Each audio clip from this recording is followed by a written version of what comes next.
Hello again, everyone. How's it going today? Happy Friday. Yes, it is Friday. We are back to building our Ninjago City Markets. Let me get on to the proper sheet. We are starting with bag number 32. Here is what we have so far. A little bit too large to even fit on the whole screen.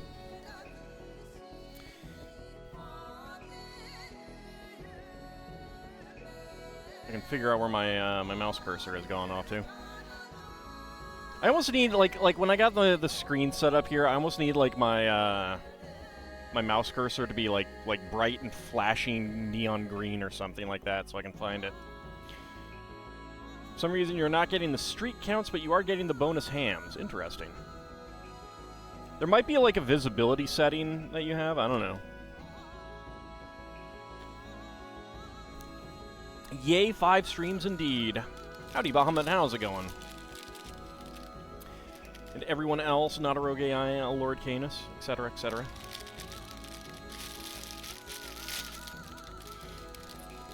Everyone that I may or may not have greeted already. Alright.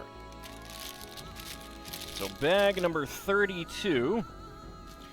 Let's see, a couple interesting parts already. Let me move large parts out of the way. We've got some trans purple glass, which is always nice. Dark gray train rails, which, again, it is a modified mold. But it is the same as these. The difference being that these have these little notches to get the train ties to clip in, and these do not. But it is otherwise the exact same piece. It's interesting that they have kept these. Obviously, the curved rails no longer exist as a mold. So you're not going to get any curved rails to go with these dark gray ones.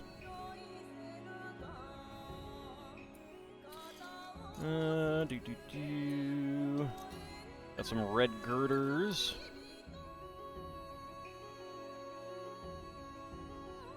Yesterday's CK2 game was stressful. Was it like constant holy wars against you or something?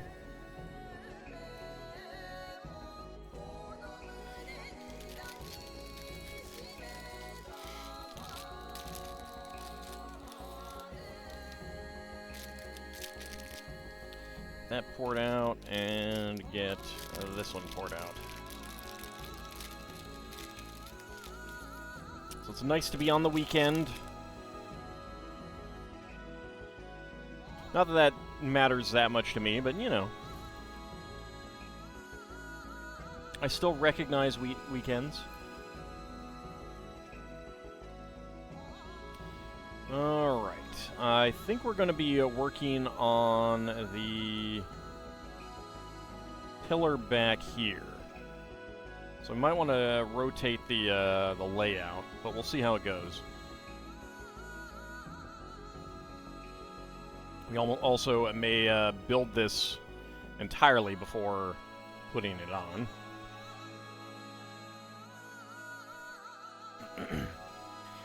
2 jihads for Arabia, you were taking over Norway during one, 2 adventures, almost non-stop peasant religious revolts in the Empire.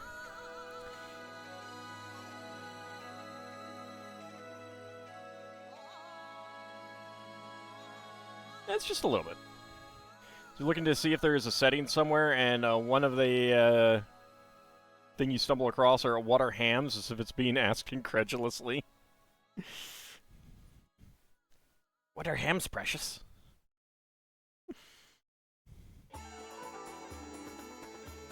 Like, is it using my channel name of channel points? For channel points?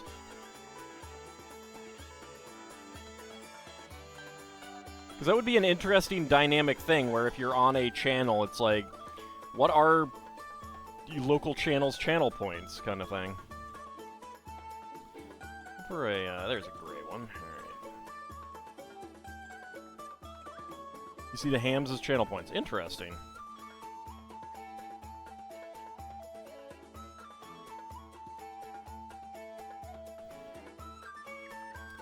I was not expecting that. Obviously, Twitch should just change all channel points over to hams. I mean, that's just appropriate. I actually keep forgetting that I have it exclamation marked. Because that's how great ham is, really. It should just be exclamation marked all the time. What are you having for dinner? Ham! What would you like for dinner? Ham! Could I get you some ham? You know? What are bits and such, but instead of what are channel points, or what are hams? Oh, that's great.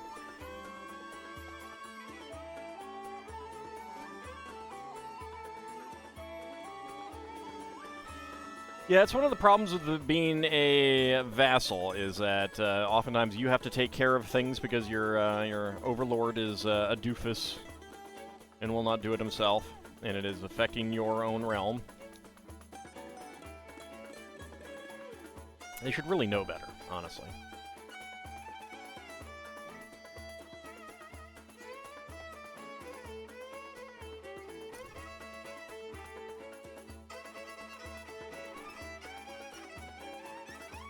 Hams. Oops.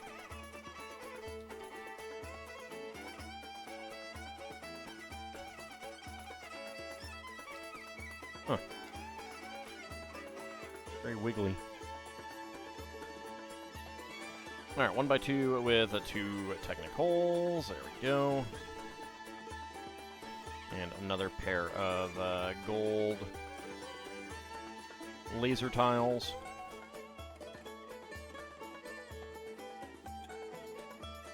I'm glad that they still have these around too, because they have been around forever. And they're pretty cool.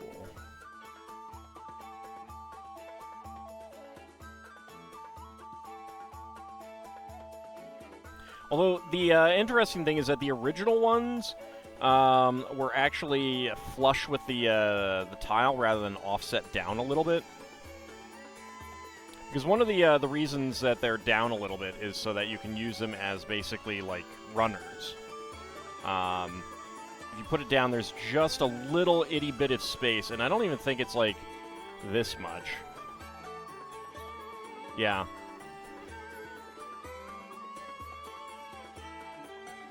Yeah. So, this is half a plate thickness, this bracket here. You get 2 brackets and you get a full plate thickness.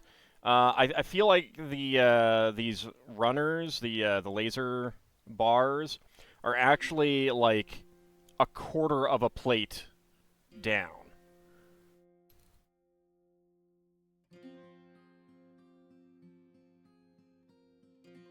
Which is kind of surprising.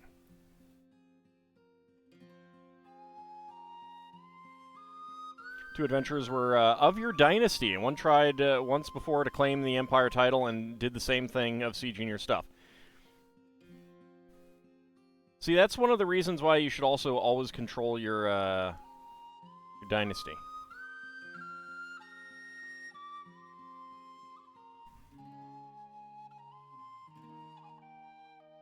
Can't go off on adventures against you if they are stuck in your realm.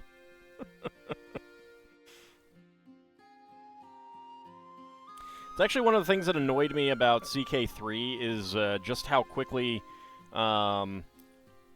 your dynasty members, even those who are like vassals of you, will just like make cadet branches and stuff like that. And it's just like, no, stay as my dynasty, dang it. Can't find a channel-specific setting for streaks. No, it's enabled as you get them for Hungry Goria. Huh. Yeah, I wouldn't have really expected it to be channel-specific so much as, like, a privacy setting. But if you're getting them for others, then I don't know.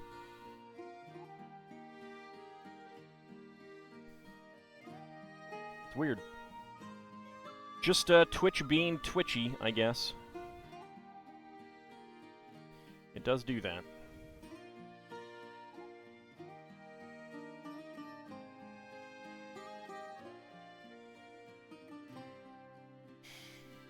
Maybe it'll come out in the wash. I'm not sure that you should wash your computer.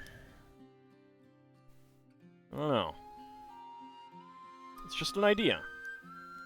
Just an idea I have had.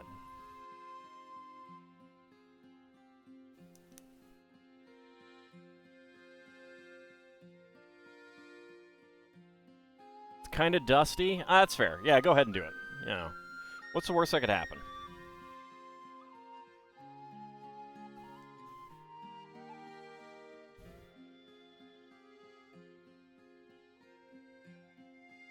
I'm sure nothing bad would come of it.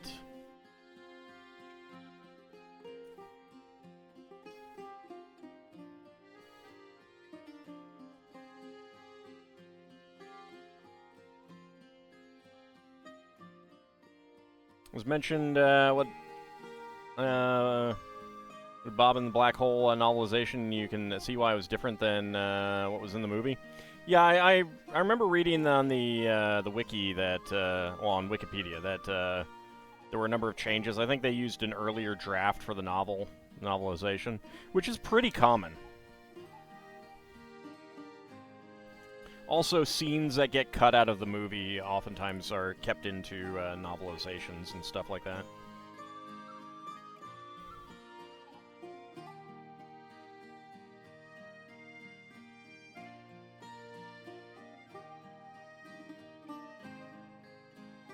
Lots of log bricks here.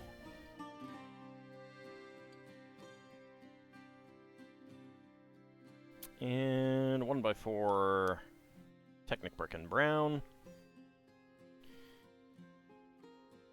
And 4 2x2 corners rather than the 4x4 with cutout.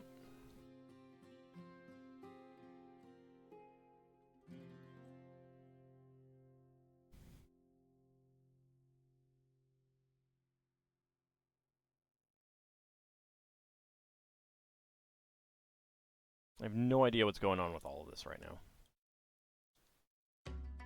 Like, it seems like there's going to be some sort of shaft here where things can fall down.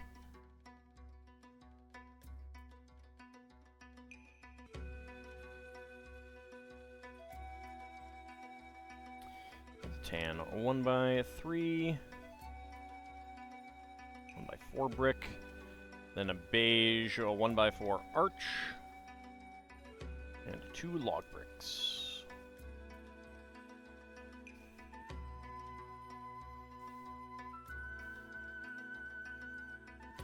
Yeah, definitely something is going to go down there and down the shaft.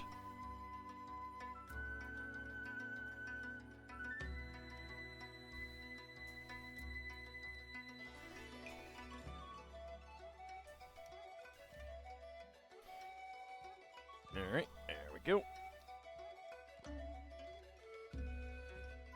Okay, and that goes right on top there.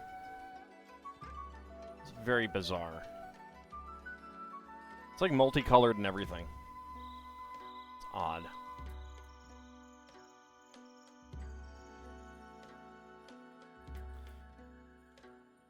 Okay. Doubly odd. We have a lot of brown ingots.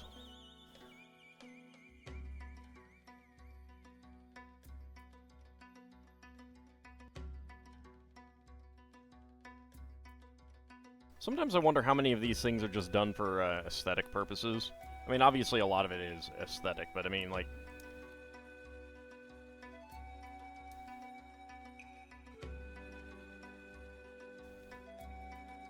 Because this isn't gonna, like, lock anything in here.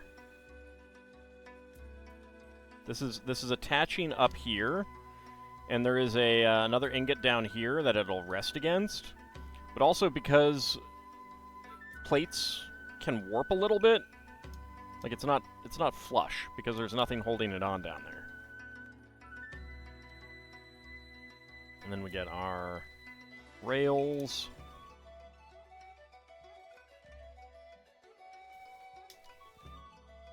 Snap that off down there, of course, as you do.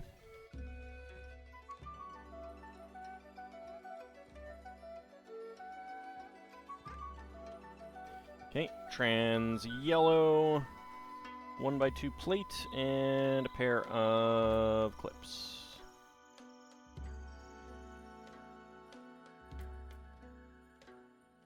I'll take just the ice cream, actually. Not a big fan of waffle cones. Oh, interesting. Alright.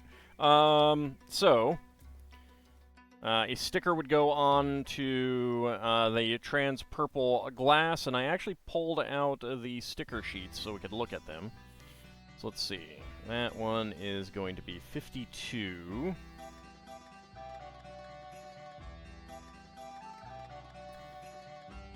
So it is a, I see.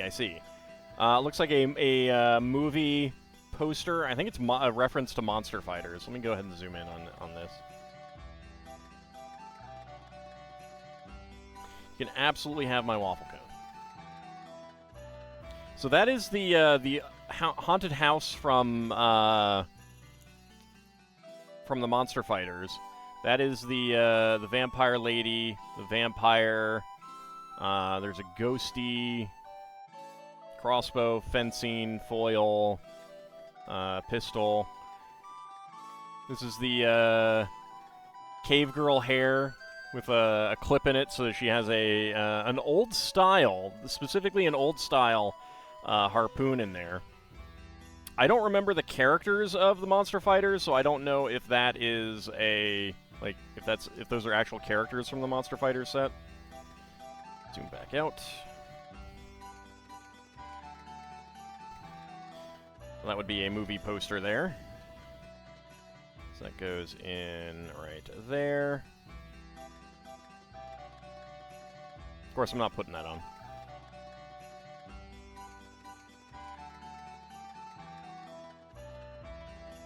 Alright, other side.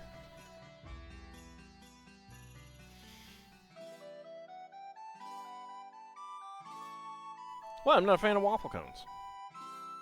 I like the classic ice cream cone better, but I'd much prefer to just have ice cream. I don't know, I don't like things with other things that much. Ice cream cones, like, I generally, like, the meals I eat generally are like, single course.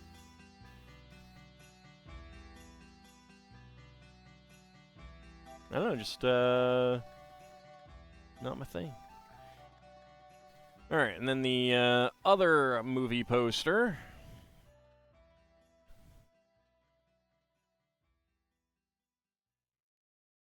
Helps if I grab the zoom bar. There we go. It is a reference to a classic 90s pirates. I don't think the building in that is really a pirate building from one of the sets. It might be. It might be from the early 2000s. That's Captain Redbeard there. That's cool. Here is the goat wanted, or the missing goat picture, which is fantastic. Definitely presaged the goats coming out, which is pretty awesome. Let's see, there's a picture there. Some of these other ones that we've had these put in all, like we were supposed to put them in already.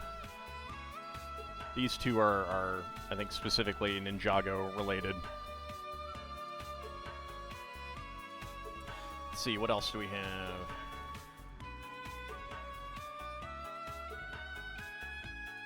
All right, so these narrow ones here are some of the little posters that we were supposed to put on earlier. So far, the only reference in these that I'm seeing is this one, which is the Mindstorms 2.0 programmable brick.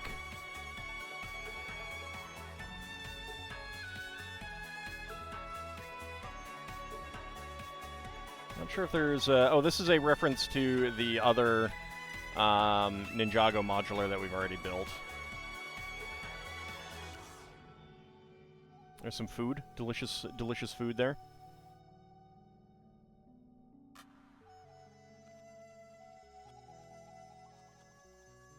Yeah, most of these don't seem to be references to other Lego things that I've seen.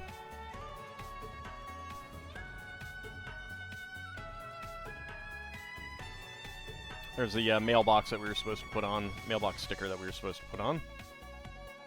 There is the classic 1x2 tile design that we were supposed to put on earlier.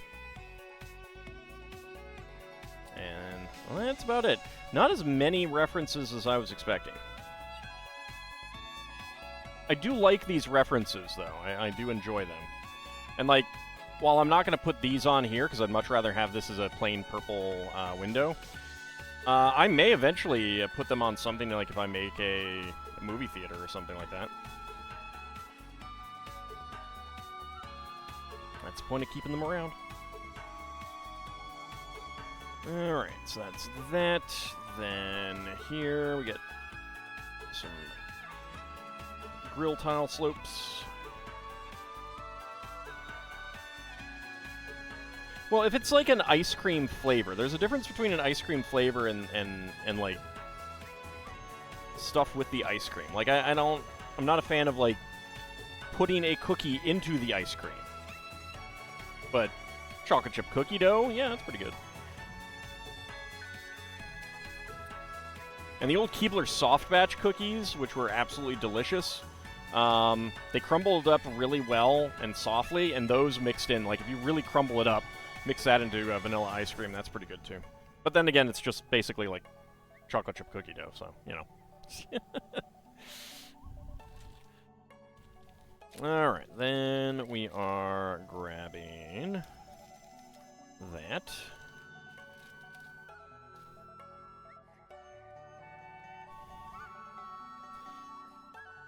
And gray half pins. So brownie sundae or a cookie sundae where they put the ice cream on top of the baked good. Not really not my jam.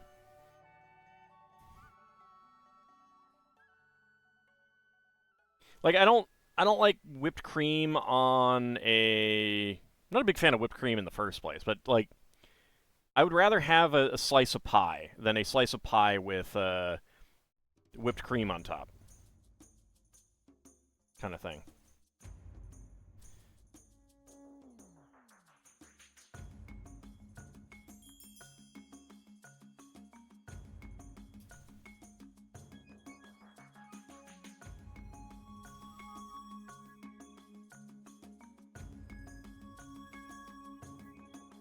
My sister gets like a slice of cake and a scoop of ice cream and then just mashes it all together into one thing, and it is disturbing.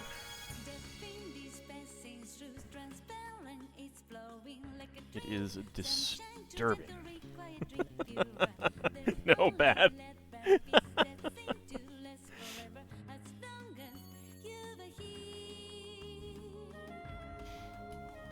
Makes the cakes out. Yeah, that's what she likes.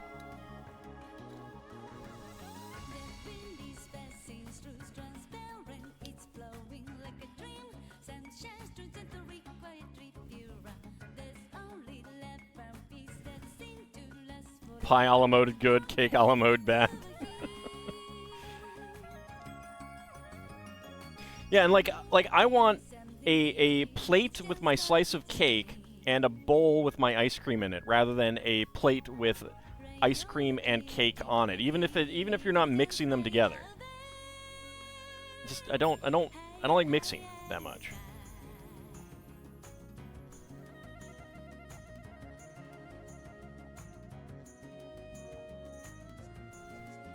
You've discovered you do not like tiramisu. Coffee-soaked cake is just soggy cake. Yeah, I'm not a fan of tiramisu myself, but that's the overall flavor more than anything else.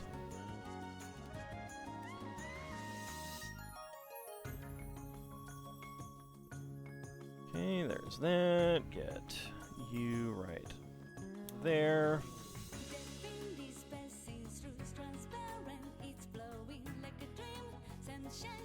If you don't want them to mix, you'd have to eat the ice cream very fast. Yeah. Like I don't mind melty ice cream. Like sometimes when, you know, after I've had some ice cream, I'll like kind of whip it so that it's a kind of smooth and everything like that. But I don't want that mixing with other things.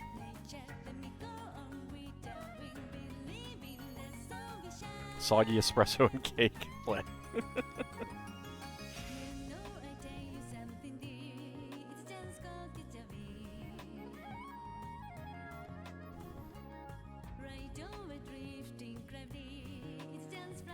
I remember, like, the first time I had tiramisu, I didn't realize that it was coffee flavored. I just heard, you know, it's like, you know, kind of a decadent treat. Not really a cheap thing that you can always get, like a bowl of ice cream. And so the first time I had it, I had like I was just expecting like I don't know, like an ice cream cake or something. And it was an unpleasant surprise, shall we say. Alright, so that will go right on there.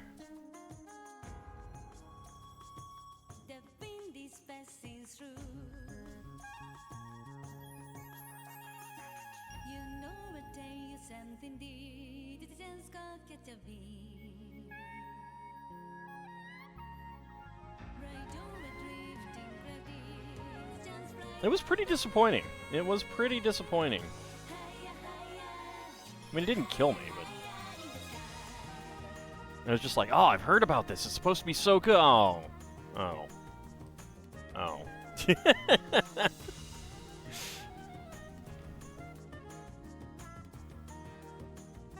Howdy, Green King Dog. How's it going?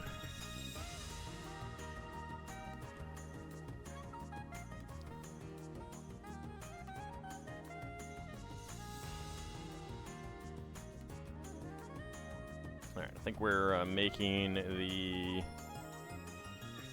arches for the bridge part.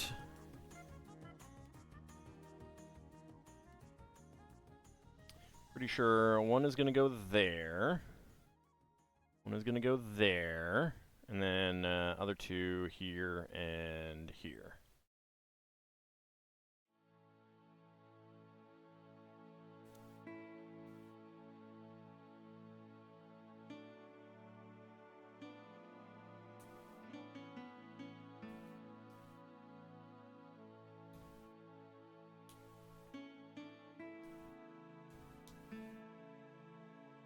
More tasty things for you good, God-fearing, pickle-loving people with taste?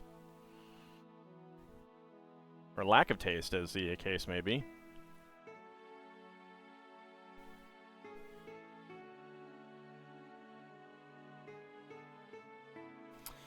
Did I use some dark gray 1x4s when I was supposed to use brown? I bet I did.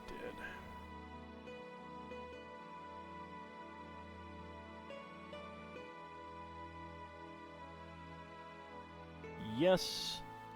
Yes, I did. Alright.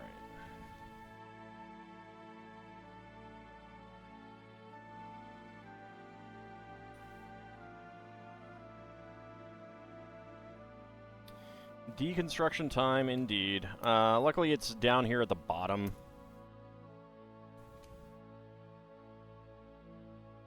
Okay, maybe not so lucky.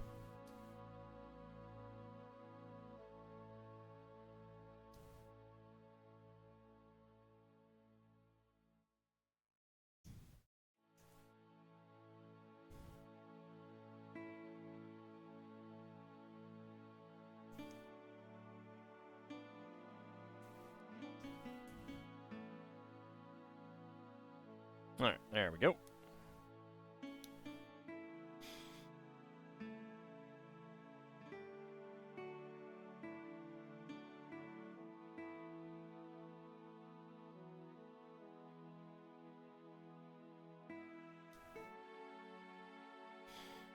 Alright. Yeah.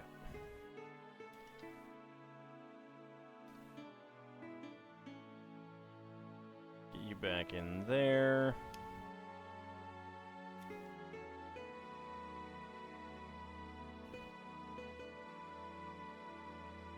There we go. All right. Not too bad. Pickles are for strange people. Indeed. Indeed.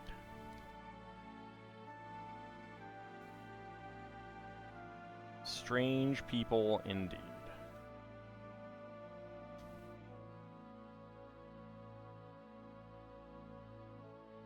Okay. Get that slid back on there. There we go.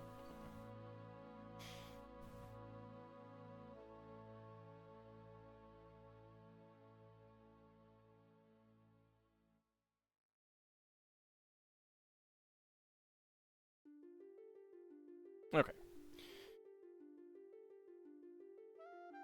I want to double check what we're doing on the other side. Okay, brown there. Good, good.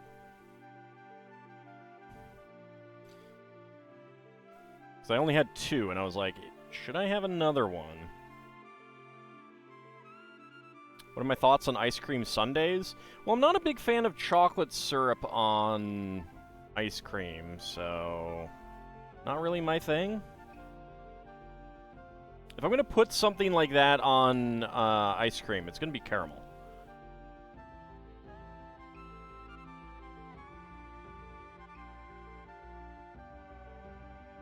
Ethan. I'm not a big chocolate person. I really am not. Caramel is good stuff. I do enjoy good caramel.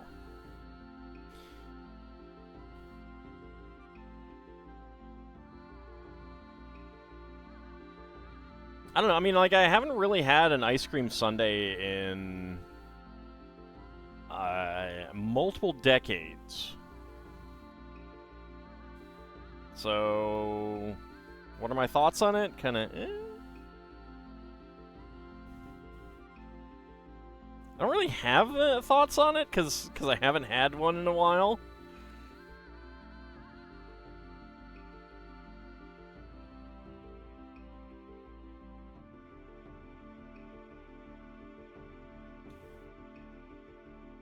Okay, there we go. And a slide that there.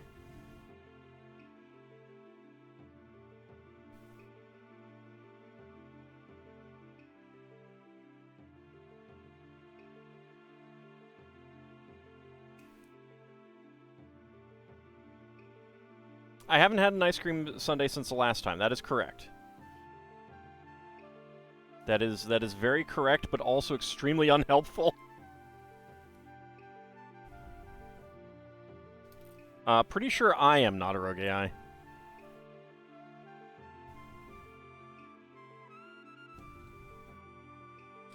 I think, and I could be incorrect here, I think Lord Canis might enjoy a little chocolate now and then.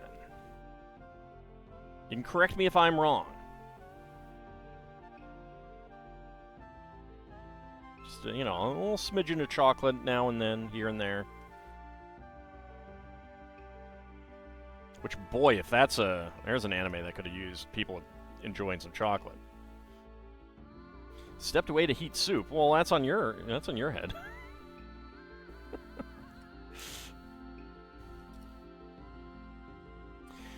Could make it more dramatic. He hasn't had an ice cream sundae since the last time.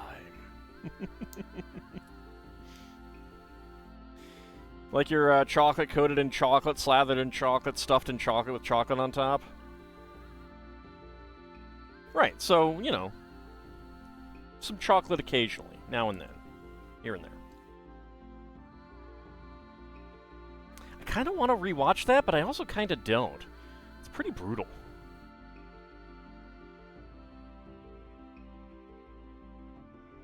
He enjoys chocolate a smidge.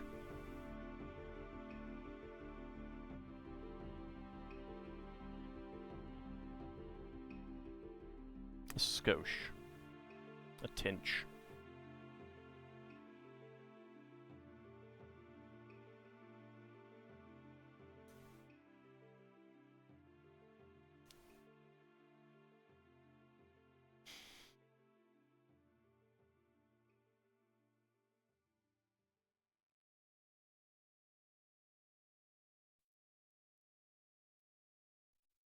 Well, I like neither white chocolate nor dark chocolate. Well, I suppose some flavored white chocolate's okay. I think I've had some flavored white chocolates that are okay, but in general, not my thing. Well aware of this fact due to having stated in your culinary school textbook.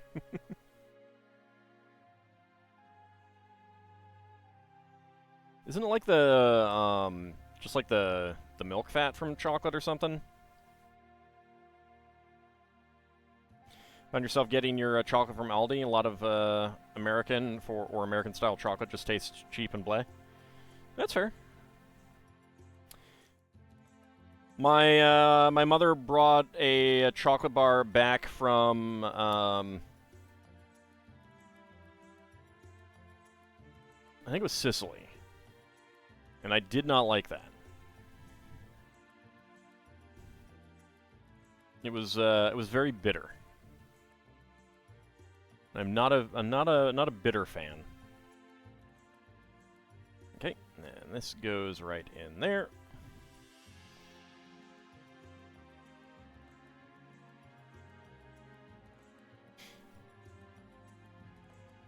Okay, I was thinking that these train wheels might actually go up and down this these train rails, but no, they're just used for lantern tops.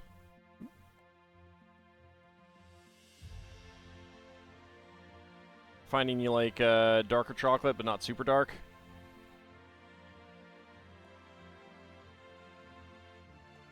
I definitely prefer milk chocolate. But I also like prefer like Reese's peanut butter cups to just straight chocolate. That's a good chocolate peanut butter mix.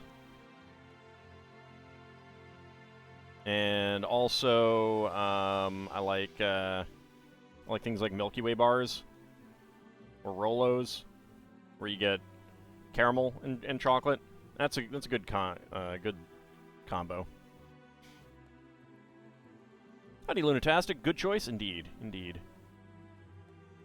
All right, so lanterns hanging there, and there.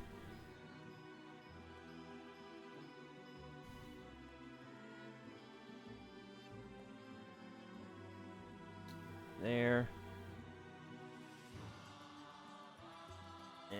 And there.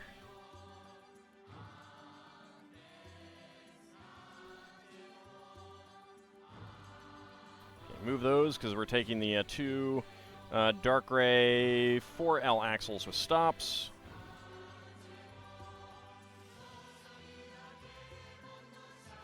Used to love Reese's peanut butter cups. Well, luckily I only get them occasionally, so...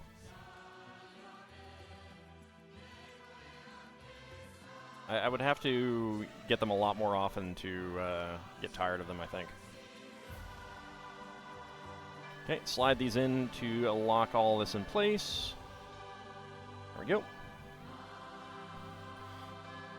And our spare pieces, a dark brown lightsaber hilt, bright green 3-leaf plant, 2 bright orange 5-petal flowers,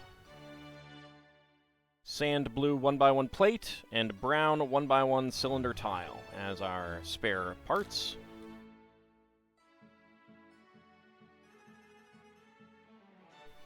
Alright, bag number 33, just 33, alright.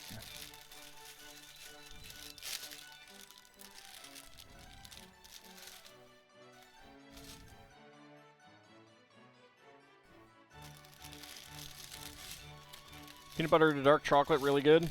I'm not a big fan of dark chocolate, so I don't think I'd enjoy that.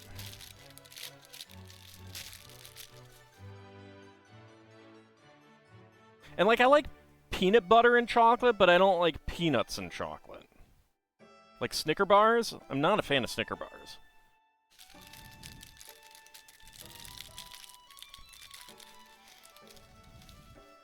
When I got those as a kid trick-or-treating, they always went to my parents.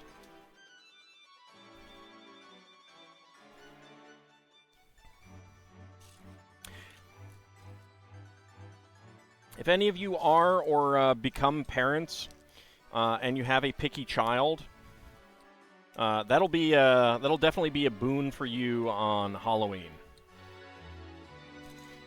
So long as you are not picky in the same way. That might be a problem.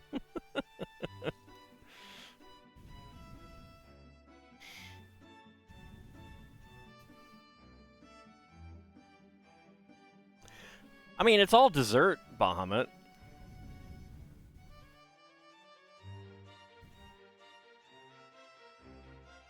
Alright, so we get a robo-detective here. And before the child is only picky about veggies, well... We got a robo-detective here. Let's go ahead and zoom in on him. He's very gray and silvery, which is kind of appropriate for being a robot. But I do like that he's wearing a trench coat. Has the current version of the cowboy hat. Or Stetson. Not really a cowboy hat. Hikai J? Might be. I haven't watched that in a while. I should rewatch that. I love the character designs in that one. I mean, it's Nobuteru Yuki. What do you expect? I'm a big fan of Nobuteru Yuki.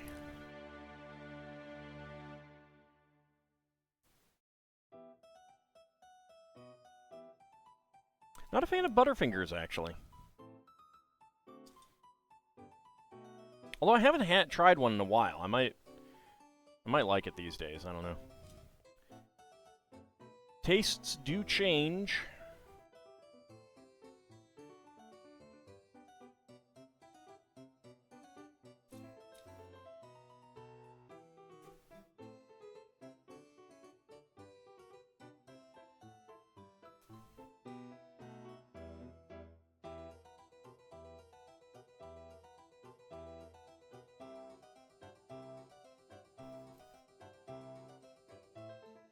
Flavor of Butterfinger with texture of Kit Kat.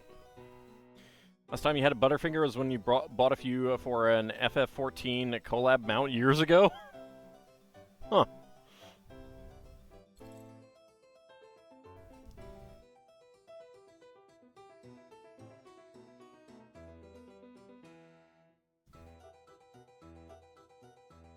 Alright, building a second one of those now.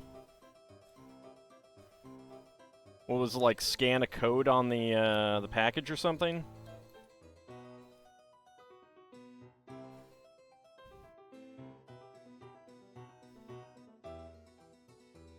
I hope we get the opposite sides of these. One day I'm gonna have to go on to Pick-a-Brick and see if they have the opposites. Like go through all of my wedge plates and see which ones I have uneven numbers of, and then try to make sure that I am getting the opposite one.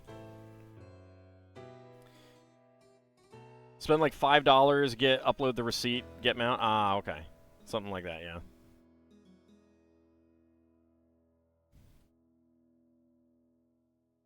$5 is still a lot for candy bars. I mean, like, that's still gonna get you a lot of candy bars these days.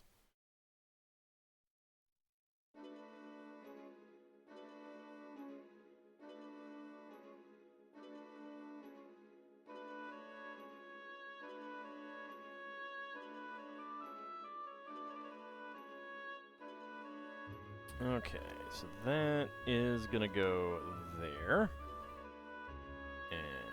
And... yeah. And there. Alright.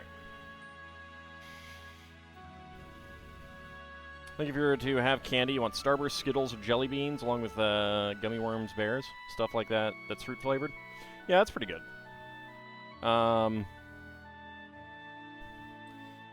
One of my favorites that I really cannot and should not get, because it really messes up my mouth, are Sour Patch watermelons. Love those things so much. But man, do they mess up my mouth.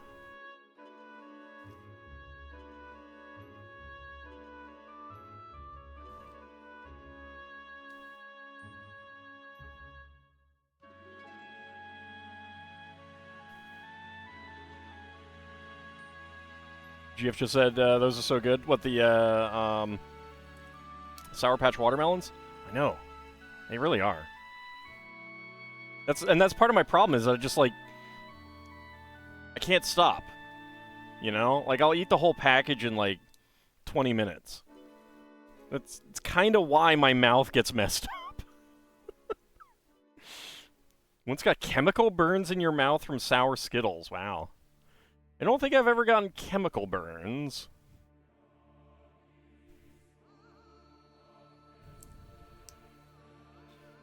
It seems kind of bad.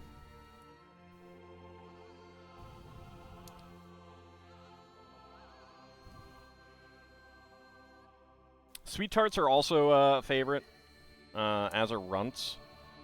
I don't even know if half of these are made anymore, because I don't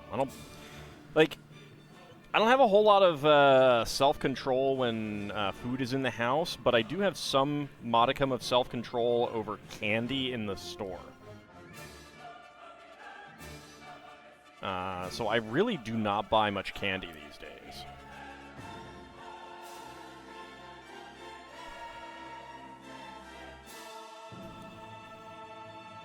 So I don't really pay that much attention.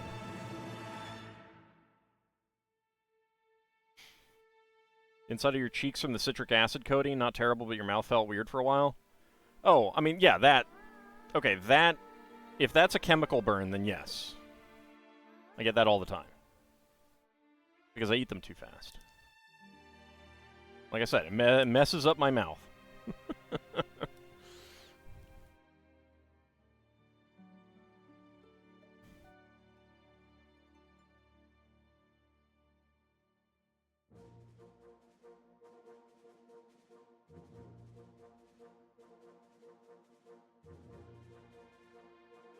I miss Altoid Sours.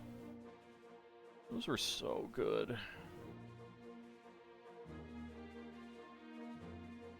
And not just from the time I gave one to a friend. Like, I'd been eating them a lot, and I don't think she was a big fan of sour in the first place. But she finally got curious and was like, let me try one. And her face just, like, screwed up so much. Oh, it was amazing. It was absolutely amazing.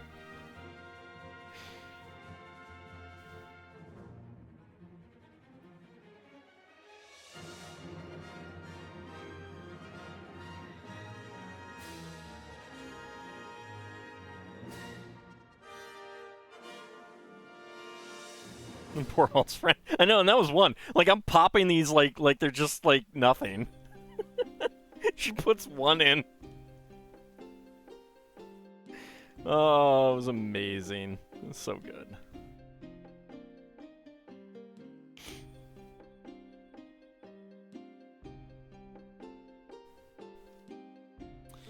Alright, so we are pulling out these two pieces. I think these are, like, Technic car fender elements. Lunatastic subscribed with Prime for 28 months. Thank you very much. Hey, do you know you can subscribe with Prime? Yeah, I've heard that. I have heard that.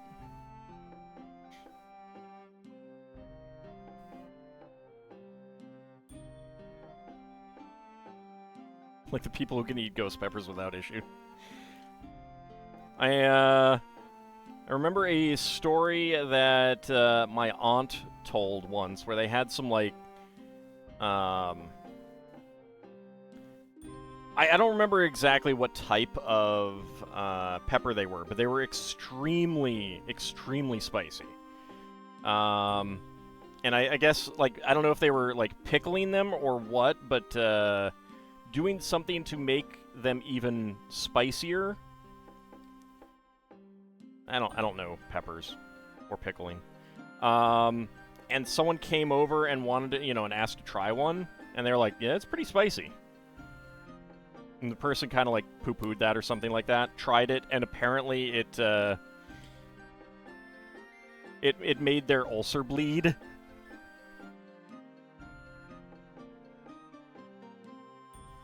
If you have Prime, you can subscribe with Prime.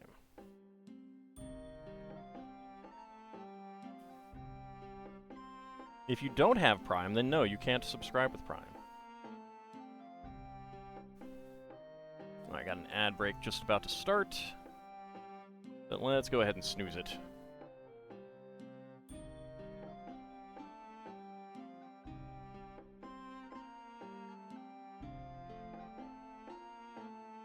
Free from ad jail, yay! That's the best thing about subscribing.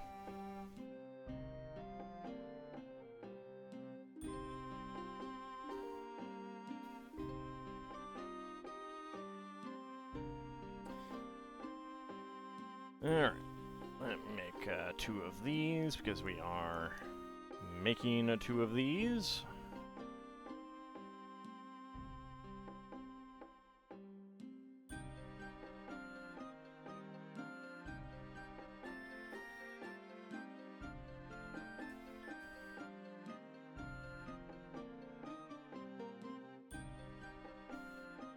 This is the best part about subscribing.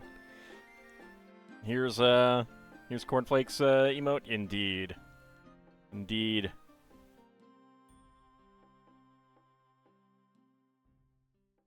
I need to make more emotes one of these days. Need to make some more emotes. Need to think of some emotes to make. Of course, with my complete lack of artistic skill and complete lack of money, I do have to just crib sprites from things. Howdy, Bubba. How's it going?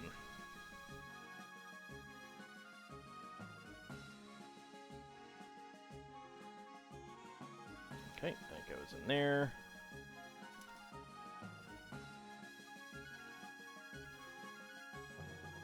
And that goes in there.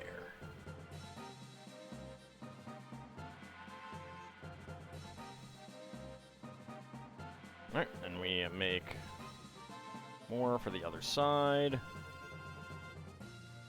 Still a big fan of the Dweenal? Yeah, the Dweenal's great.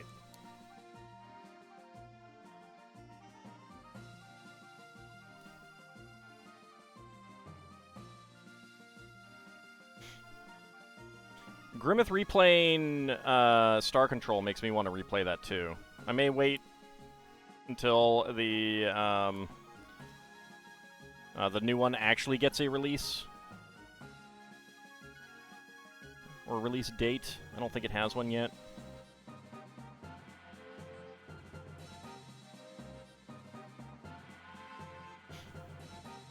I can bask in my terrible Super Melee skills.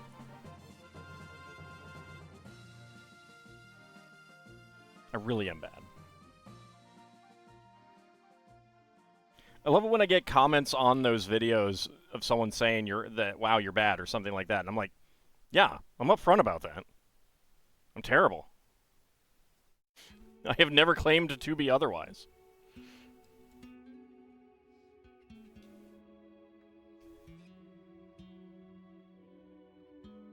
Like, I am so bad at Super Melee that I edited the original game files to make the human cruiser an ultimate beast of a ship that just absolutely demolished everything.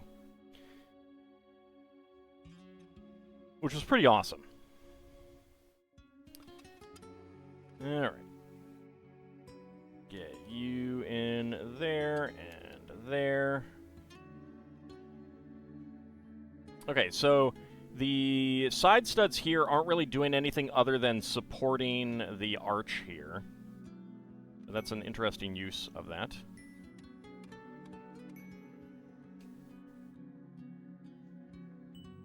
But it's like, I think those people who comment saying that I'm bad at it, at the Super Melee, think that they're insulting me or something, and it's like...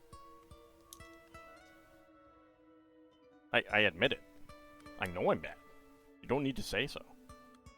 Like, that's just silly. Yes, I am terrible.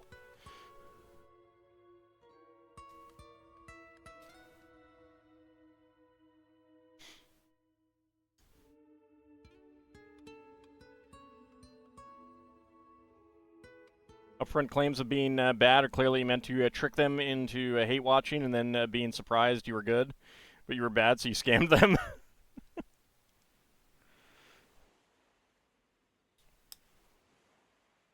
Life is too short. I do not understand anyone who actually hate watches something. Like, life is too short. Enjoy your life. Enjoy watching things you enjoy, you know? What is up with that?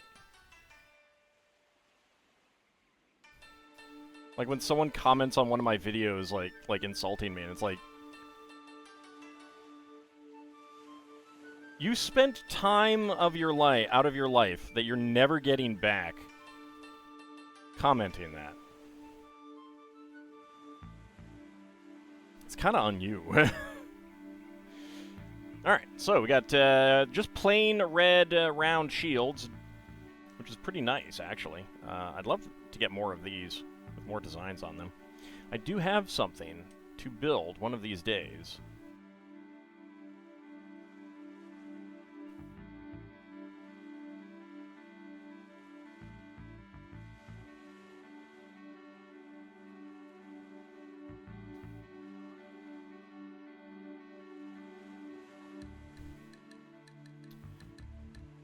Let's see, that is...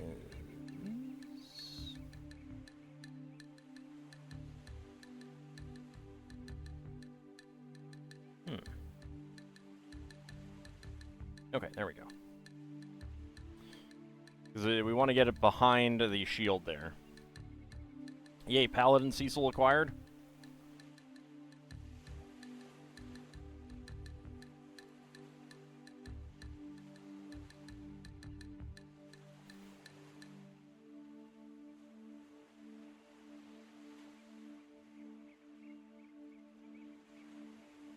Oh, I probably need to pull that out a little bit more then. That would do it. Okay, there we go.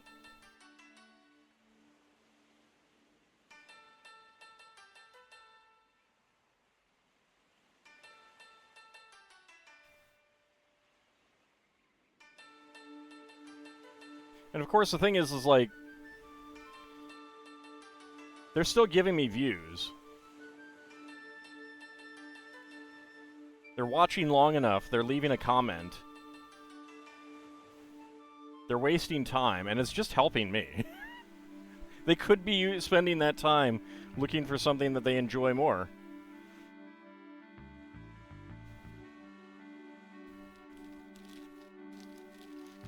But hey, it helps me, so...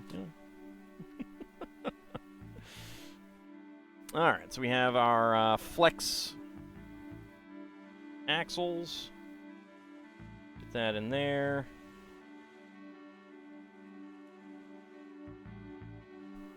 Get that in there. To be fair, how much is their view and comment actually worth individually? Fractions of a cent? Well, it's not so much about what it's worth in terms of money. The view itself isn't worth much, but any view is still good if they watched long, you know, like more than just a few minutes, a few seconds kind of thing. But if they left a comment, that's actually pretty good. Like, that means that YouTube is more likely to share that video. YouTube doesn't look at a comment to see if someone is being like, you suck, or wow, you're great. YouTube doesn't care. If you left a comment, then you're helping that video. It's one of the reasons why videos that are objectively about bad things that a lot of people are commenting on about how bad the person is do well. And that's why people make those videos. Alright, spare parts. Red 1x1 tile slope. Red 1x1 cylinder plate. Red 1x1 cylinder plate with bar. And a black friction pin as our spare parts. Like Justin Bieber. I wouldn't know. You don't leave comments much even on videos you enjoyed? No, I get it. I mean, like, it's tough to actually think of something to say all the time and stuff like that. And especially if you're watching from a playlist. One thing that I do like is that the new YouTube player on the web does allow you to like a video from full screen. It used to be that you had to, like, you know, get out of full screen, scroll down, and click the like button. Now, if it's full screen, you can just like the video right there, and that is a great, great change. I hope that does make it so that videos are more likely to get liked. You had no idea about the comments or try to make comments on more of my YouTube vids? Well, I appreciate that. I mean, if people have something to say, great. If people don't have something to say, it's okay, too. I mean, it's just more of a case of, if you have something to say, just say it, you know? Because it does help. But it's also okay if you don't have something to say. No one should force themselves to comment. Howdy, Red Hyena and Ab Cody. How you guys doing?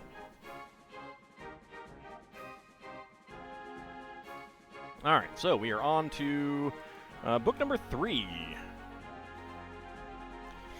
Alright, that'll be bags 34, 35, 36, 37, 38, 39, 40, 41, 42, 43, 44, 45, 46, 47, 48, 49, 50, 51. So just a few more bags. Really enjoying the latest Monkey Island playthrough? Oh, I'm glad.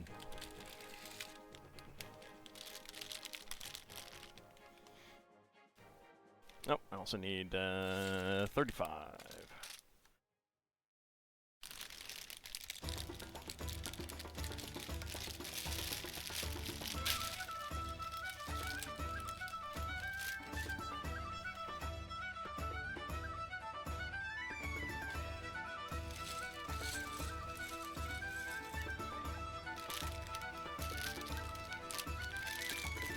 Some of the puzzles seem somewhat suspect, however.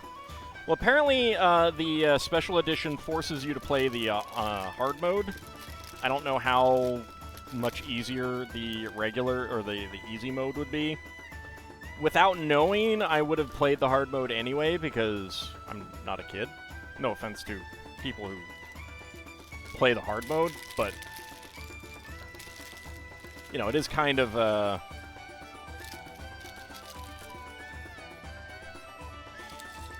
like the idea behind an adventure game is, you know, especially a LucasArts adventure game where you generally can't die.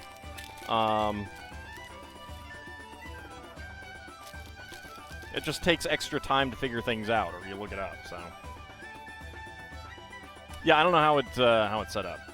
It is quite awkward to comment on a VOD for standard videos. Depends on how wacky things are going. Played the original decades ago. Yeah, I mean, I have no idea how it actually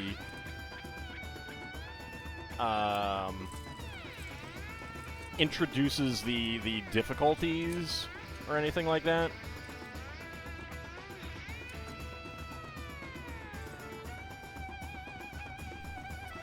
No, I can actually snooze the ad once more.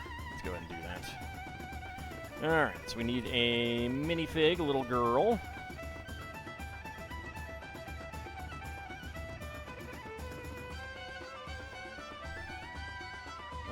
Torso.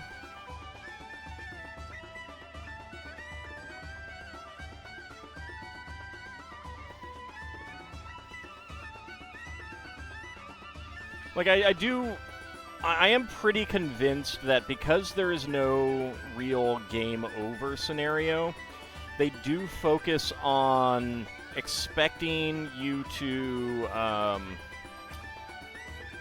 just like click on everything to try them kind of situations. Click everything on everything to get through the game.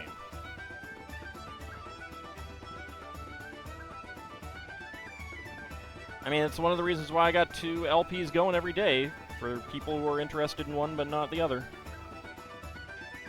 It's fine. Nice thing about point-and-click adventure games is that they tend to be short. So it's very easy to, you know, like, if someone isn't interested, then the next LP will be starting fairly soon, kind of thing.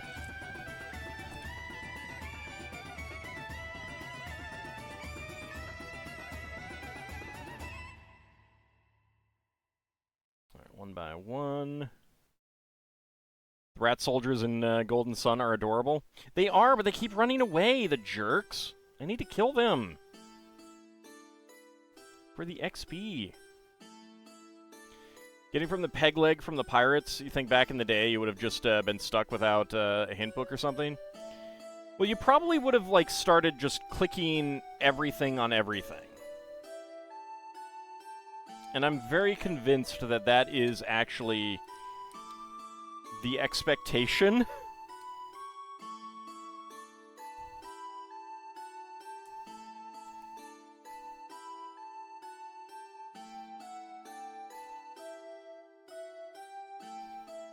They need hugs and cuddles, not sword hits in that?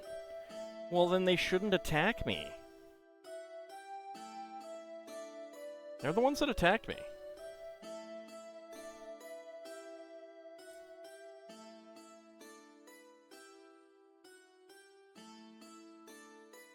At least I gave you 10 minutes for the drowning puzzle in one.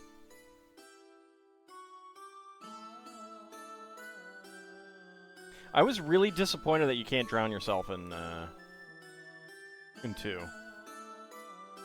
I waited 10 minutes. I waited 10 minutes to see if it would kill me. And no, it doesn't. He just goes back up to the surface.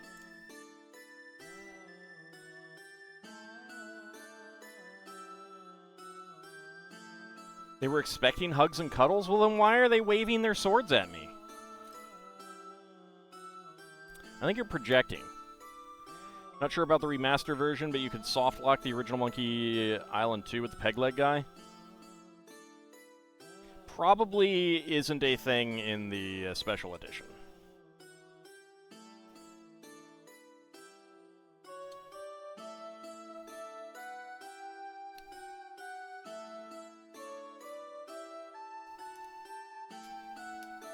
The swords are harmless kid toys? Oh, they most definitely are not.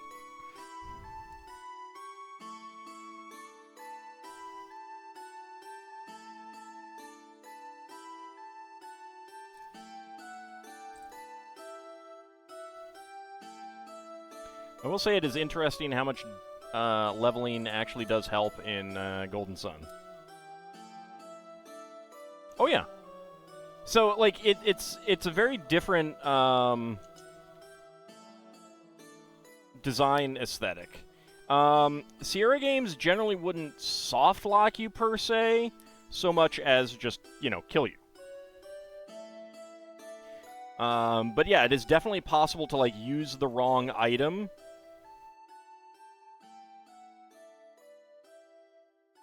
Like in King's Quest V, there's 2 different ways to kill the Yeti. Wait, no. You need to eat some food to survive at one point, and you have 2 pieces of food in your inventory. And if you eat the wrong one, then you can't kill a Yeti later on. But he just kills you if you don't have the right item. Monkey Island games are basically designed for you to start playing, and when you get stuck, you just try everything, and eventually you figure it out, and then move on. Like, you can put the game down and come back later, and just, like, start taking everything from your inventory and using it on everything that lights up.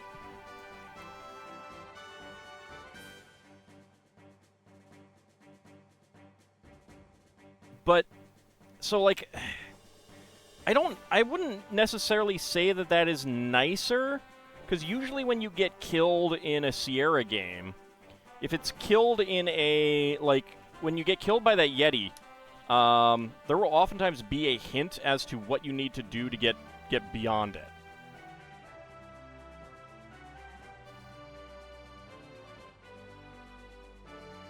Whereas I really think that the LucasArts games kind of use, like, fridge logic.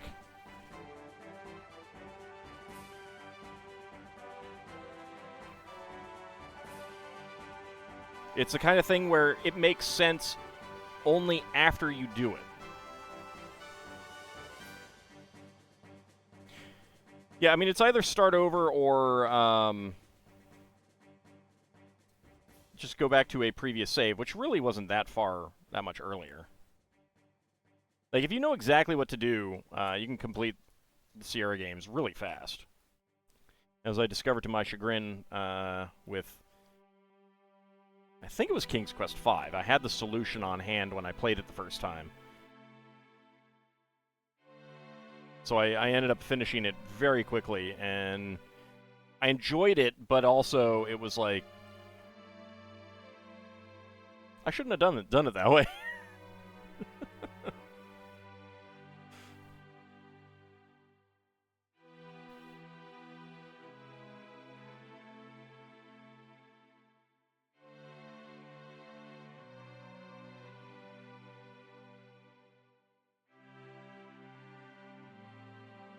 But yeah, like for example, the hand finger puzzle to get into the gamblers, to get the answer from the gambler club thingy. It's very, very obvious when you know what it is, and an ad break is running. It's very obvious when you know what it is, but if you don't know what it is, it's very obtuse. And I think that kind of covers a lot of the, quite a few of the games. Quite a few of the puzzles, I should say.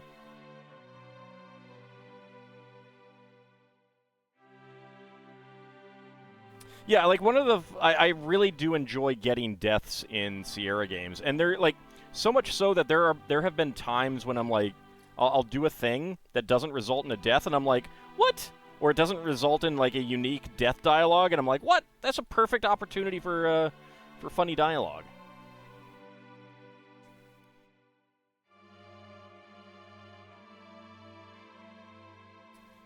I mean, there were definitely places in Sierra games where it was just plain mean, like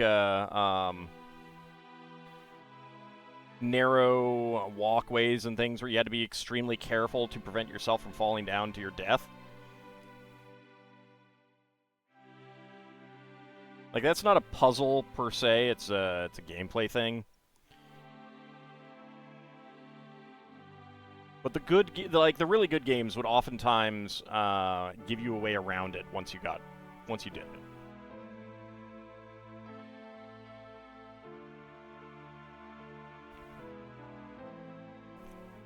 Sierra devs really enjoyed melting your dude or crushing your dude or whatever.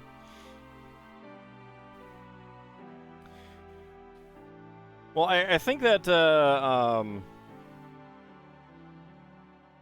I think that in particular is the two guys from Andromeda more so than the other, like the other Sierra authors.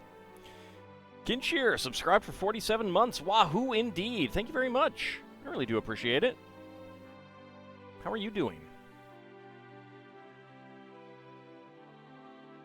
Back from walking Moxie, or you still need to do that?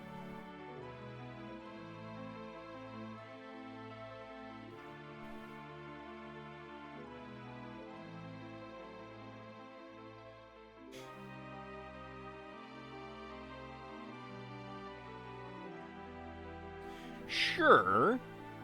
I mean,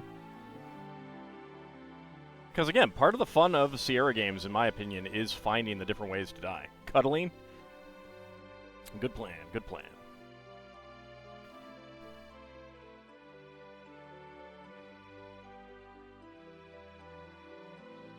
Alright. Flip back here.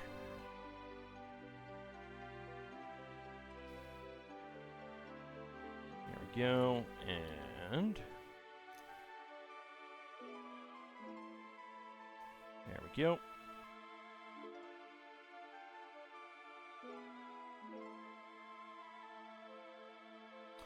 Okay. So this needs to go on to set. Let me move some of these parts.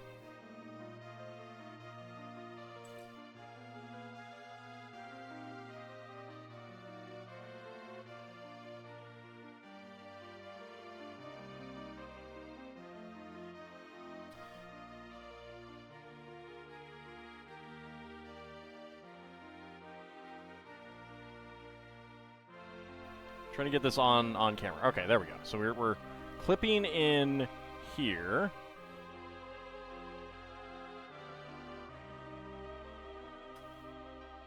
There we go.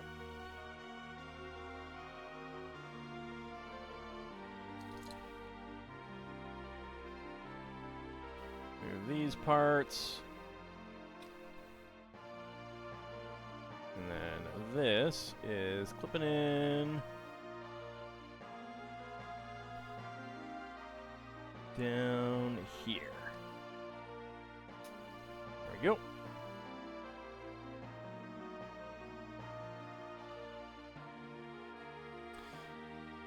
Kind of wish the Gold Box games would could be remade just so they have better sound design. Those old computer sounds are rough. Yeah, PC speaker is definitely a thing. Okay, so let's go working on this side for now.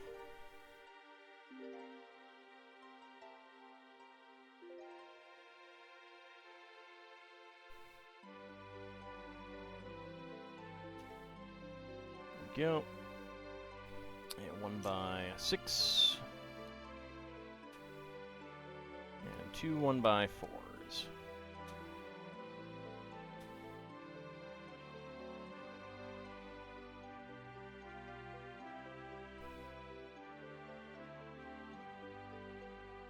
Yeah, it's kind of interesting, like, there was this belief that you just could not do an accurate AD&D game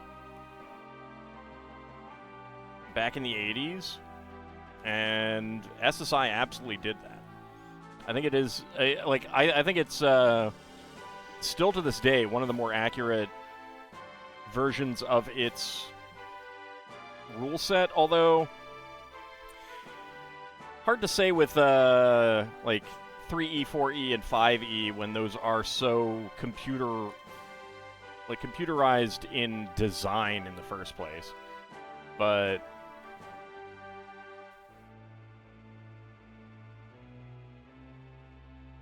certainly the Gold Box games are more accurate to AD&D than the Baldur's Gate games.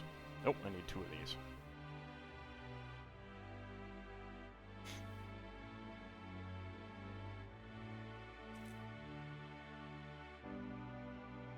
That's no dig on the Baldur's Gate games.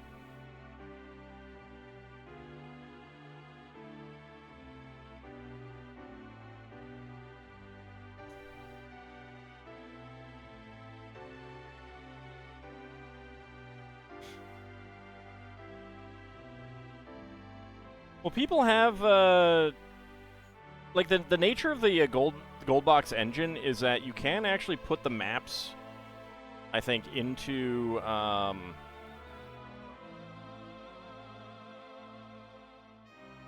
that one goes there into Unlimited Adventures. You still need to do a lot of work. They're not going to be seamless. But I think it can load up the maps.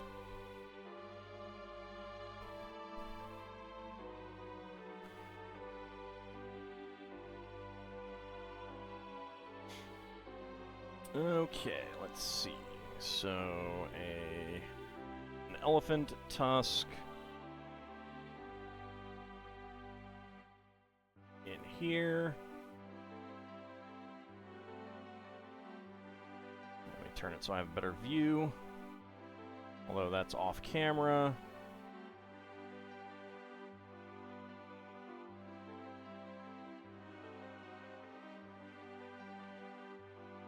There we go. Now turn it around for the other side.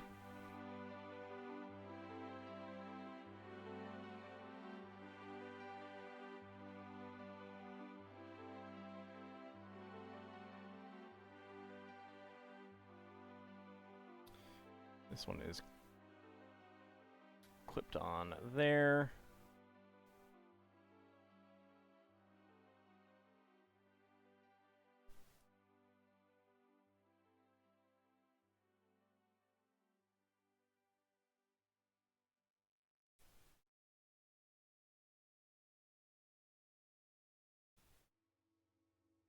And that one is there.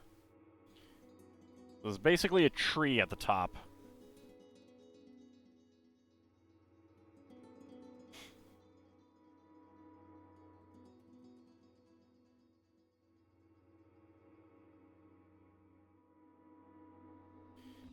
Alright, move that out of the way for the moment.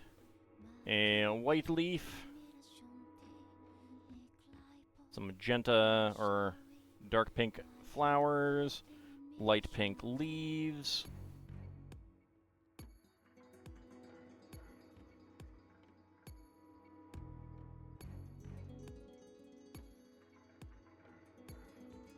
I mean, you could have come down from the moon Bahamut.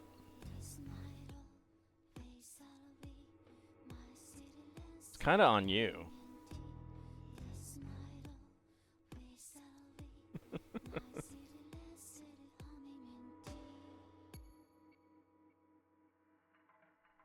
Okay, there's that. Got the dino tail piece there. And a bar holder with a bar.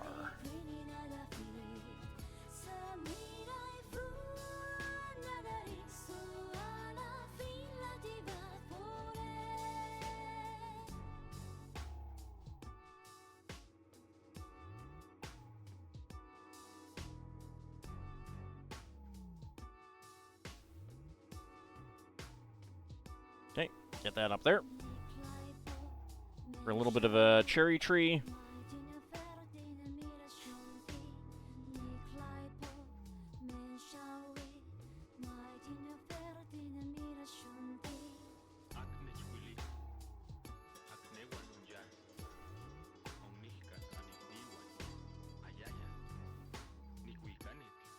This is where ninjas live, yes.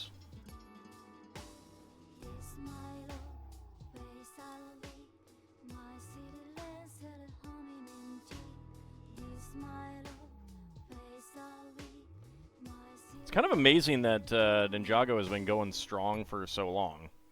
Like, over 10 years now, I think. Well, yeah. I mean, it's pop fantasy ninjas.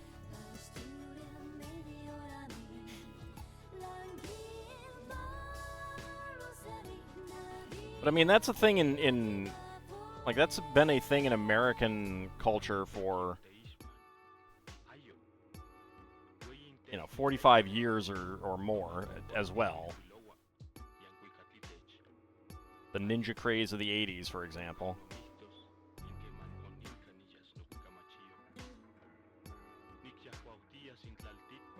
Alright, 2 more white leaves.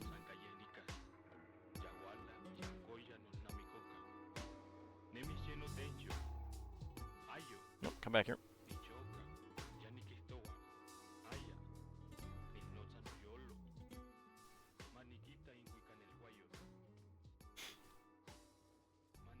At first you were afraid his summon was just going to count to 5 in battle.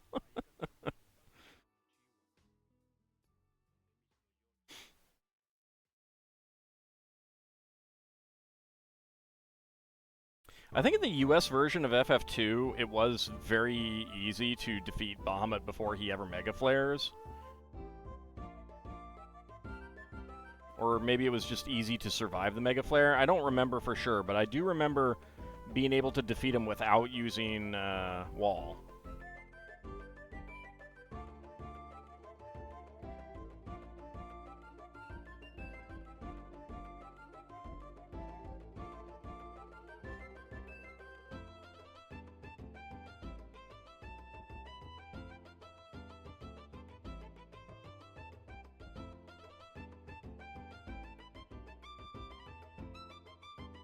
Well, obviously, to be mean, Bahamut.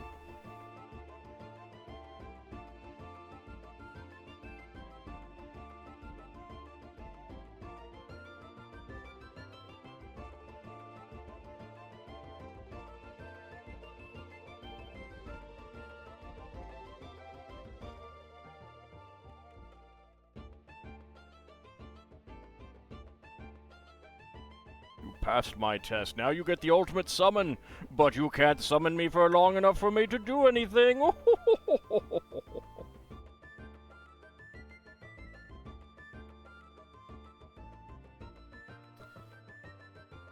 Okay.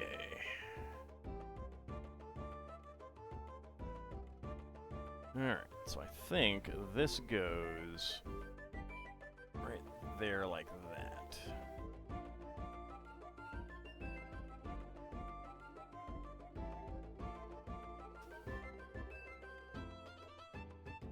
It's very close to the camera, so it's a little blurry.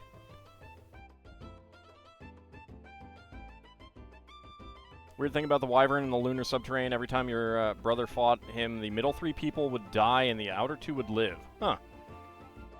Is that with a fairly standard party configuration of Kane, Rydia Orosa, Cecil, other Rydia Orosa, and Edge?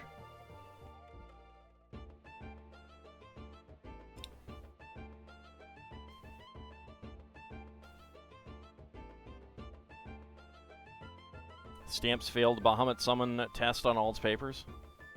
Well, that's okay. I don't need to summon you.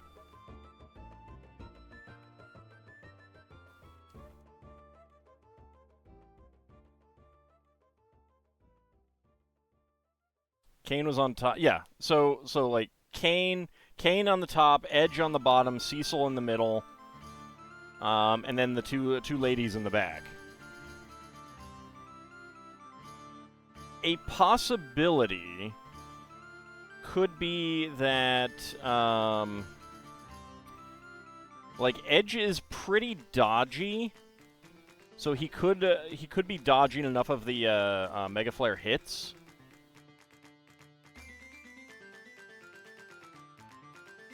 Very kinky, yes. I mean, that's Kane. What do you expect from him?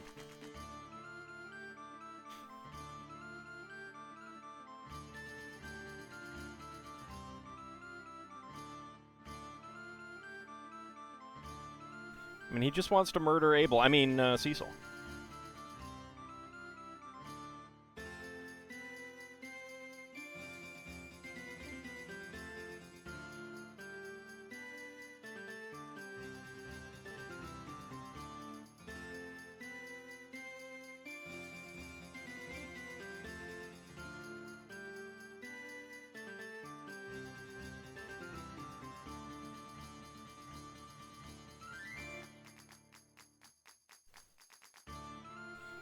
Alright, Technic, not that one. There we go. Star Gray, right through there. If he's able. I have Kane jump when he gets his Holy Spear and cast Holy at monsters. I mean, it's not that great.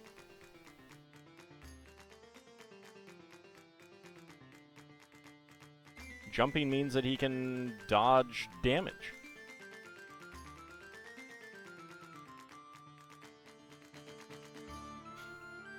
By not being there.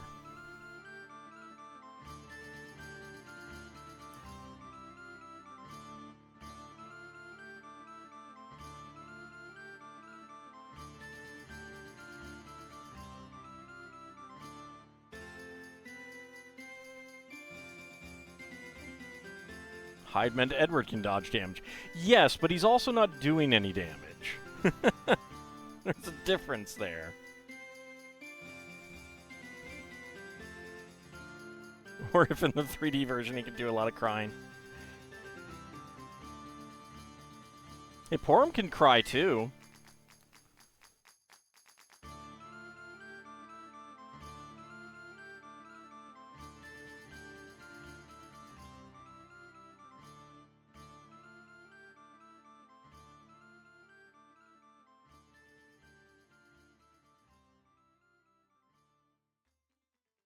I wish I knew how long those effects lasted, because most status effects are not very useful in random encounters.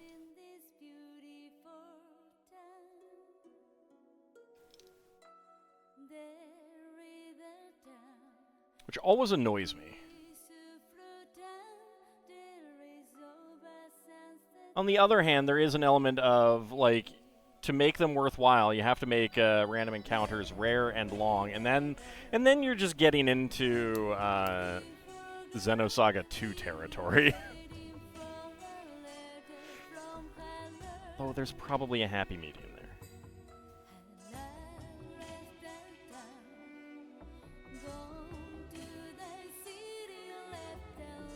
Well, Double Meteor is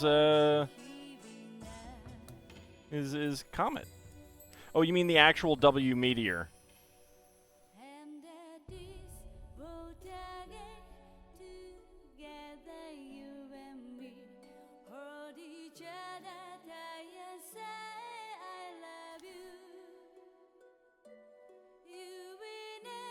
SLA RPG? I don't know what SLA RPG stands for.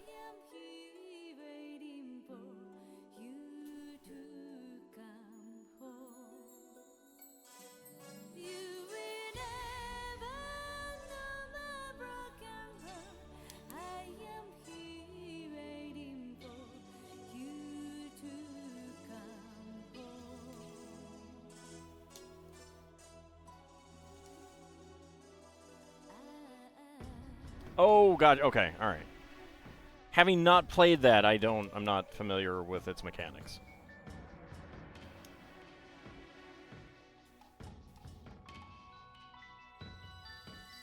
I was thinking it was like a you know, CRPG, JRPG.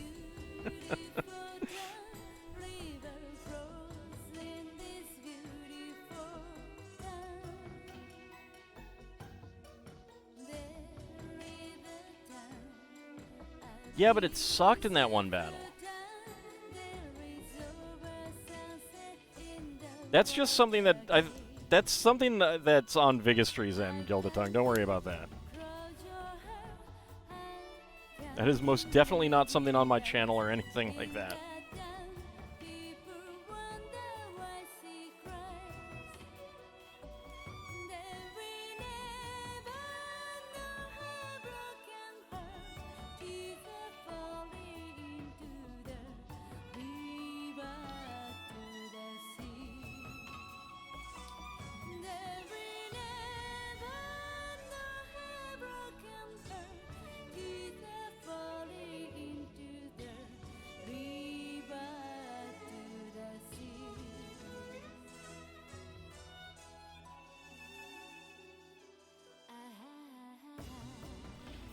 Alright, 1x6 tiles there. I mean, the thing is like, there's always this balance that you need to be worried about when you have random encounters in a game. If you make the random encounters lengthy and difficult, then you really do want them to be infrequent. If you want frequent random encounters, then you kind of have to make them relatively easy and, you know, button mashable kind of thing.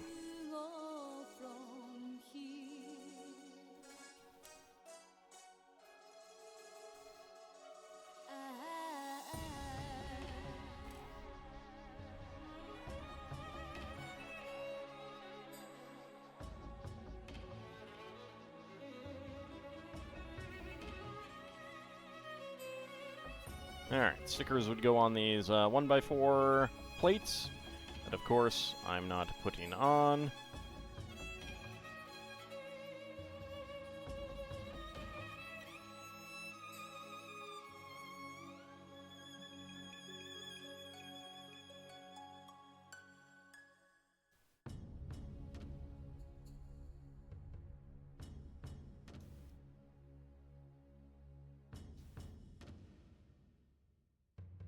There we go. And that fits in. Oop. It's in there. And this one fits on here.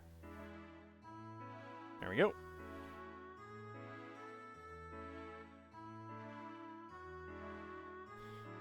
Guess we're going to be doing now an FF4 PSP. That's right, farming for Lilith's Rod. You dirty.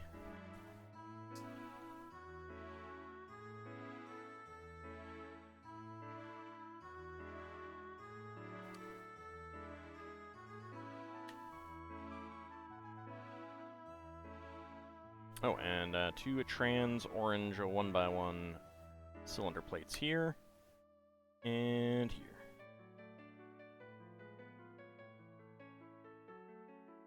There we go. And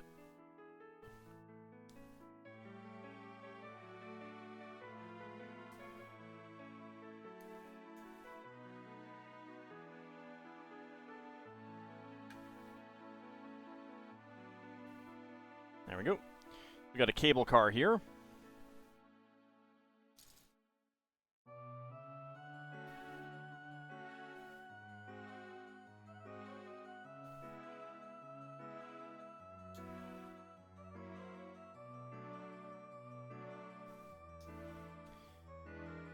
Alright, 4L bars.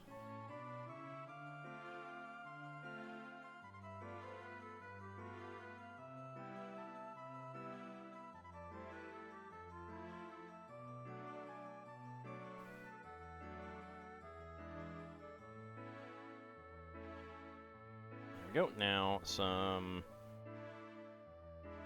beams. 5L beam, a 3L beam.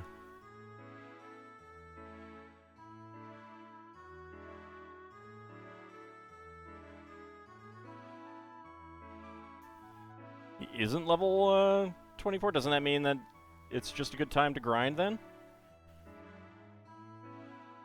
Okay, slide that in there. Not a beans, beams. Beam, with an M.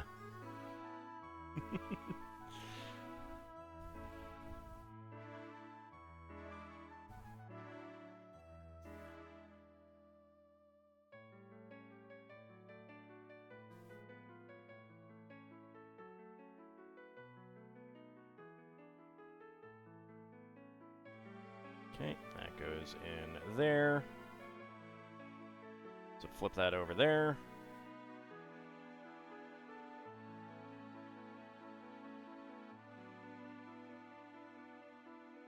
Okay, so that now clicks in there, and bring that around there.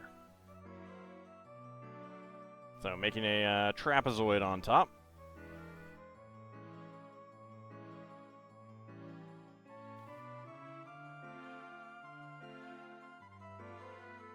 Where does this part go?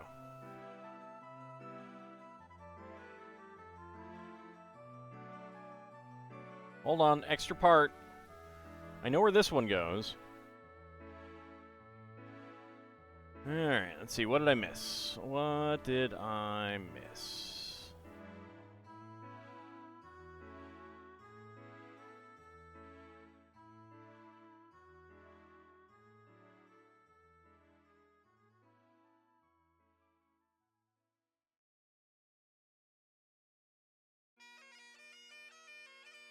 Oh, alright.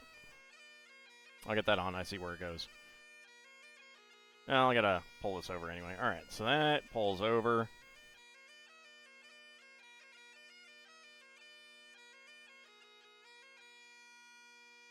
And this goes on right down here. Yep, pipes! Okay, back to the cable car. Get that on there. 2x4.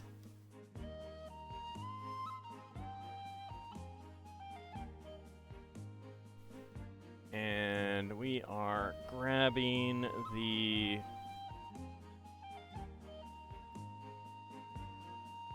hook.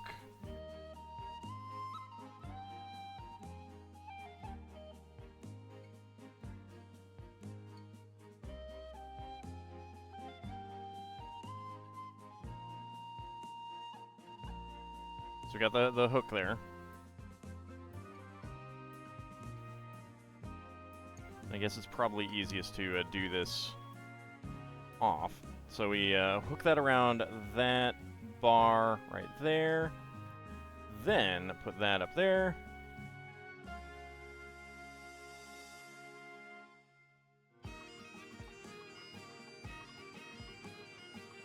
There we go. Cable car can slide up and down. Boyfriend looks at you funny that you enjoy bagpipe music. Well, okay, so it's not quite bagpipe music, but has he ever heard Big Countries in a Big Country?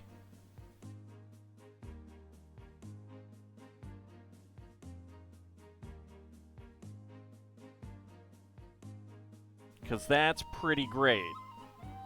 Even if it's not actual bagpipe music. Don't think so. Oh. You have because you live in a big country?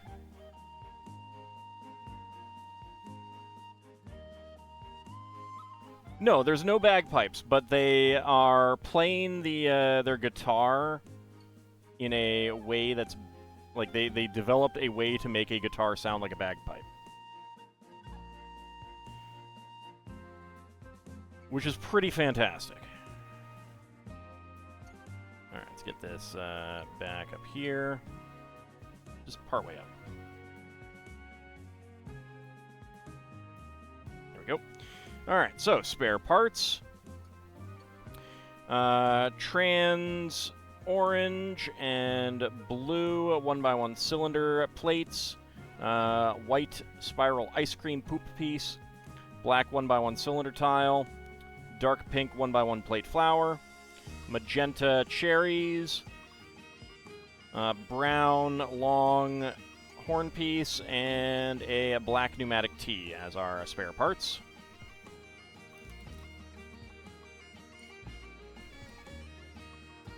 Alright, 36 and 37.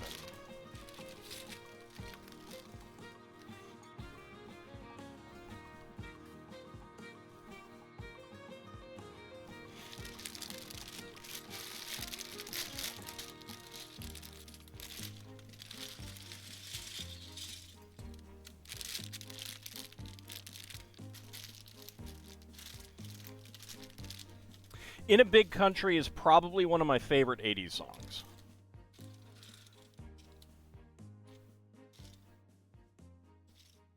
It's pretty good.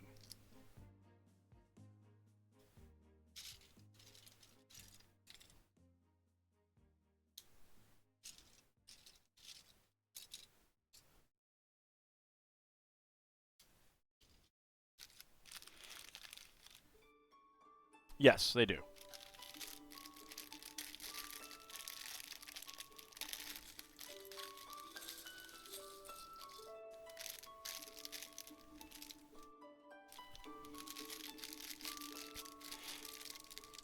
She's just playing hard to get, Bahamut. You're pretty good. Indeed, indeed. Go ahead and get the appropriate Zerfall emote there.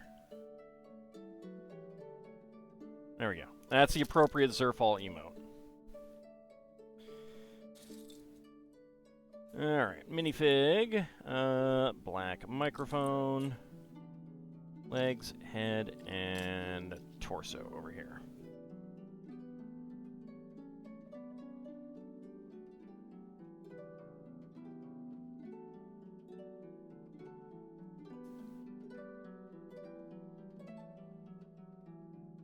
She's a little bit of a pompadour type curl on her hair in the front.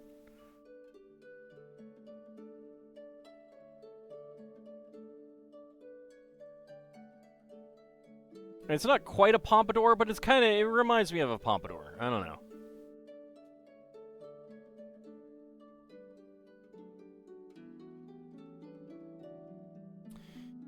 Okay.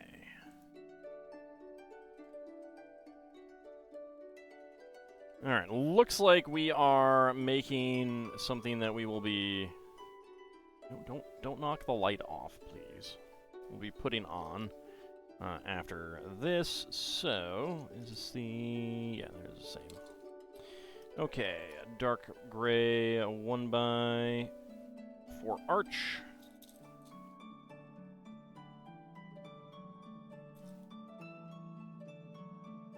Can't crack eggs? Well, how are you going to make an omelet?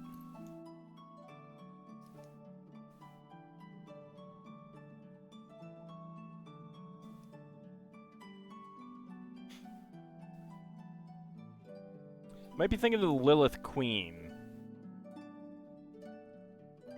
Heavy weighs the head that bears the pompadour? Yeah. Except unless they're a pompadour. That is one of my favorite enemy names in Like a Dragon. I don't know why, I just love the pompadour enemy name. It's so good. Because it's accurate.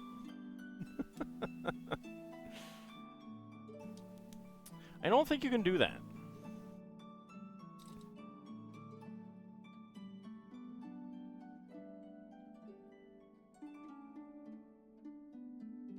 You keep using that word. I do not think it means what you think it means.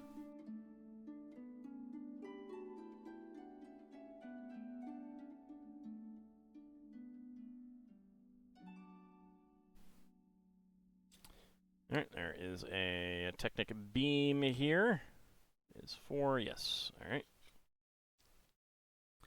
Are you telling a dragon deity what he can and cannot do? Yes, because I am the master of dragon deities. I have written up all of the dragon deities.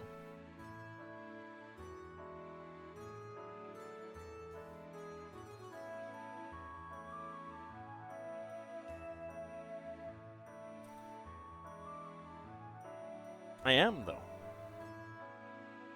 I have written up Bahamut, Tiamat, Io, Hlal, Zorquan, Calzaraynot, even though she's dead.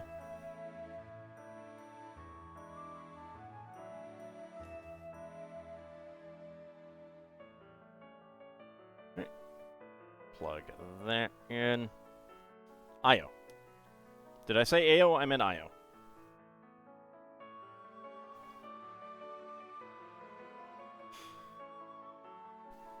Not input output.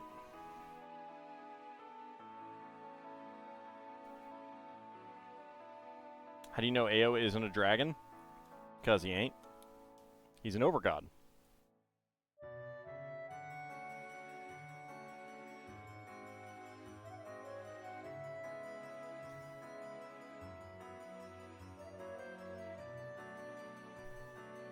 So he's not any type of specific creature.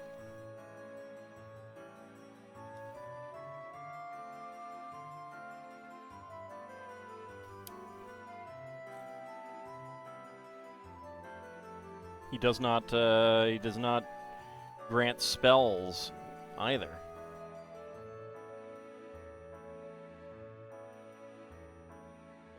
That's just a 1x4. That is just a 1x4. All right.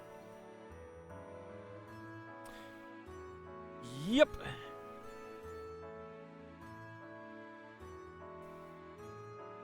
It always amuses me when people go on this, go off on a tangent about what other normal deities could be overpowers, and it's like, none of them. An overpower is a very specific thing. It does one specific job in the multiverse. It is a job that normal deities do not and cannot do.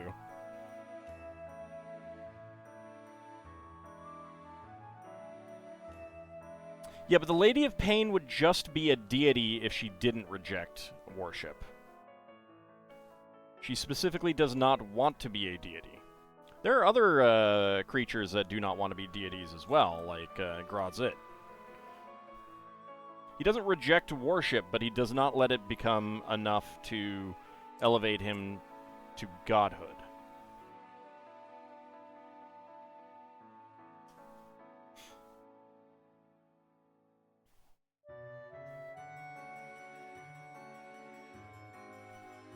Because he doesn't want to be a god. He likes his position where he is. Because there's a certain thing that happens when fiends become deities. They kind of have to remove themselves from certain elements of the planar politics. Like, they can still participate in some planar politics, but certain types of planar politics they have to pull themselves out of. And Grodzit does not want to do that.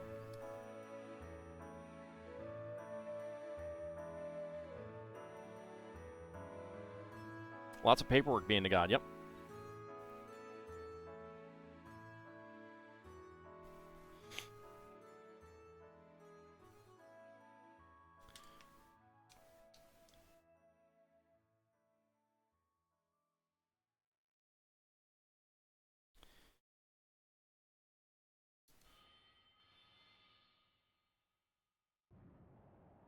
Demon and Devil Lords don't need worship? No, they don't, but they do if they become a god.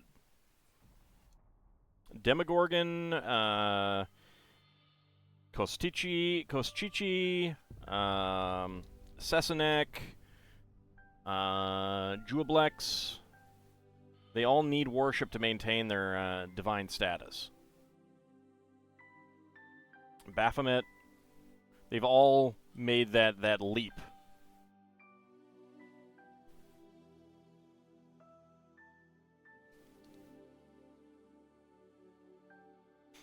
This is all 2E stuff, by the way.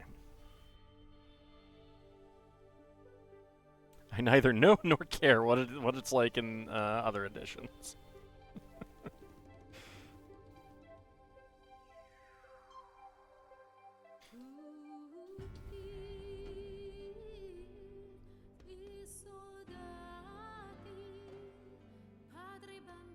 See, again, not a Rogai. He won't...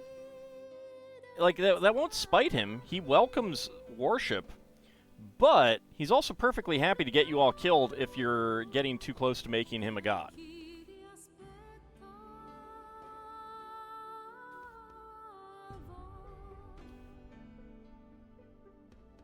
He's the guy with the flower head. Yes.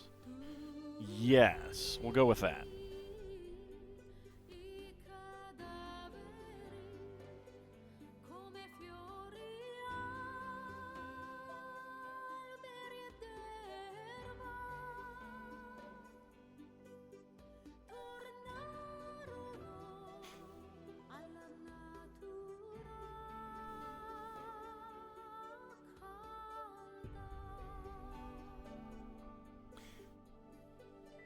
Fun as clerics who have enough faith to get second-level spells, but who worship a non-existent divinity? Yep.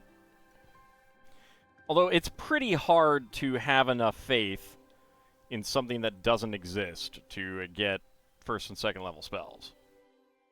Like, it's possible, but it's pretty difficult.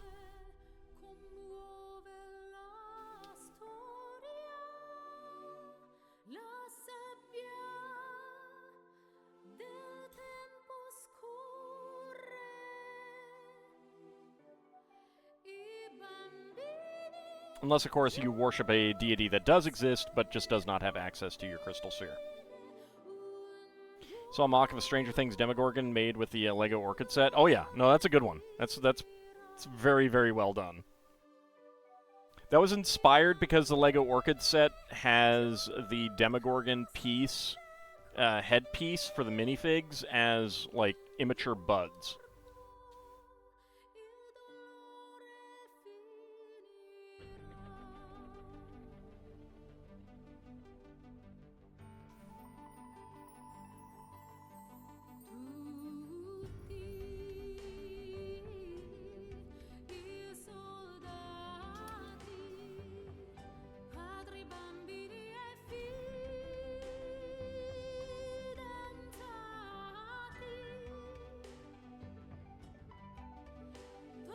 I love how Starfinder's cleric proxy are now New Age hippies.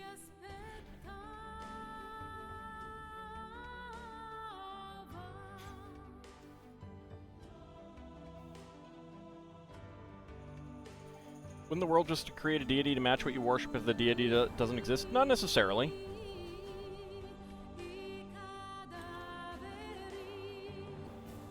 It would generally need, like... What would be more likely is that another deity would step in to masquerade as that non-deity, and thus that non-deity would become an alias of them.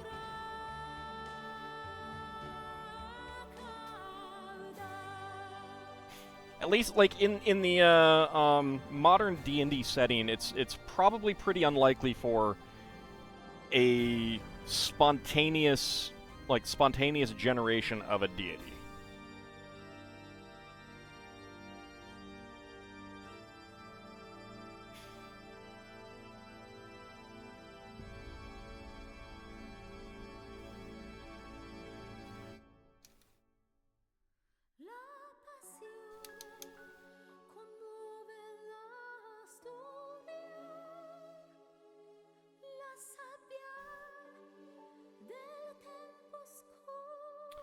There's the other 1x3. Now I need the corner.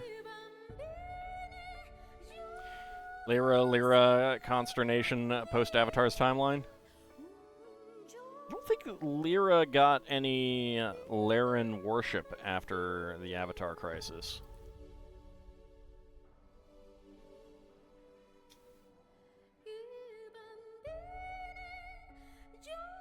God forbid a girl has a hobby and spawns a new deity.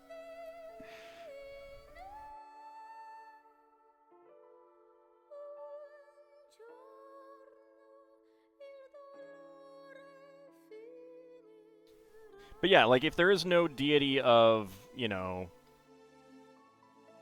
X subject matter, chances are, you know, and there was enough faith, and not just, like, one person. Like, you'd need a sustained, actual group of people. Another deity would step in and just start answering those prayers, and then that would become an alias for them, most likely. Or a non-divine entity, like a demon lord, might step in and start taking that.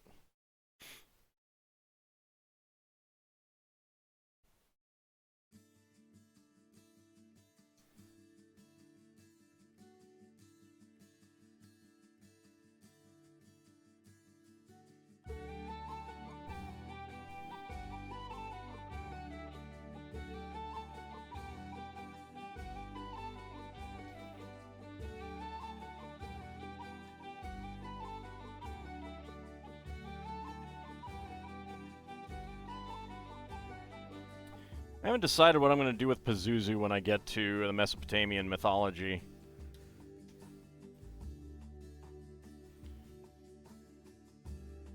I do know what I'm going to do with Tiamat, and that is going to be that make a second Tiamat.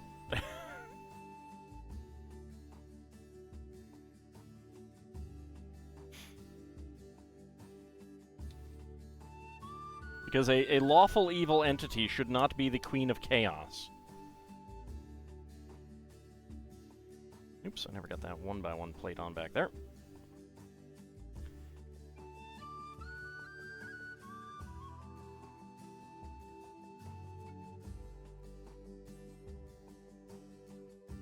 What will I do with Pazuzu in the Dragon Quest II remake? Slaughter him. As much as you like Baldur's Gate 3, you do raise your eyebrow at a 10th level wizard becoming a god. So, like, I mean, that's possible, but it's like,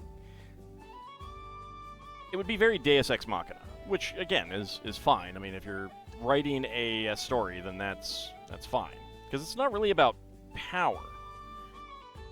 You either need to be sponsored and elevated by another deity, or you need some sort of ritual, and most of that is not really based on personal power.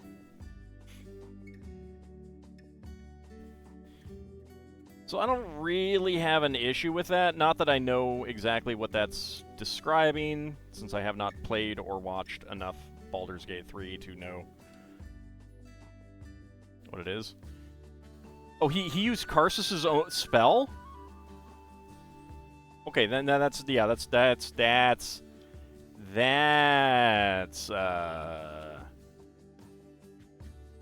word that shall not be said.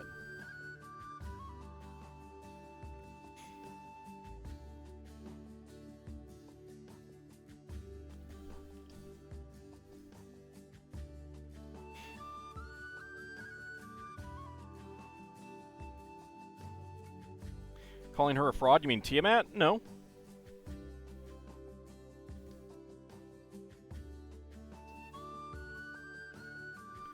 It can just be coincidental.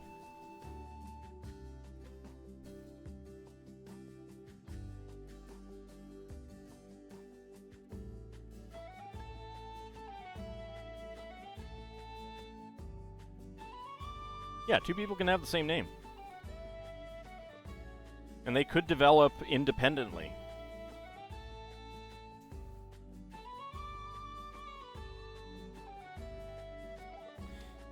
That's creepy. I knew that there was something with Gale and Mistra, but that's pretty. That's kind of squick level.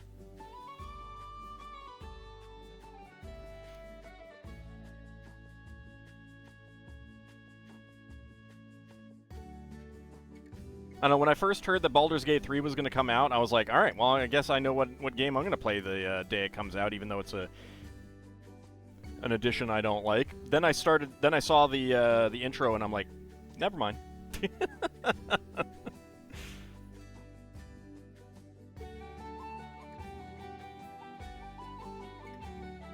Keep calling her by the setting. It's fine. Context is your friend.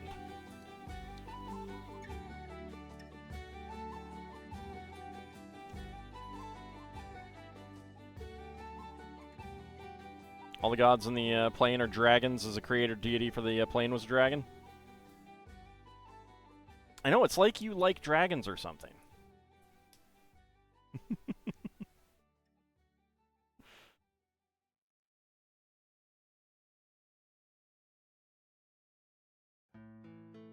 I'm okay with it not having anything to do with Gorian's Ward. I mean,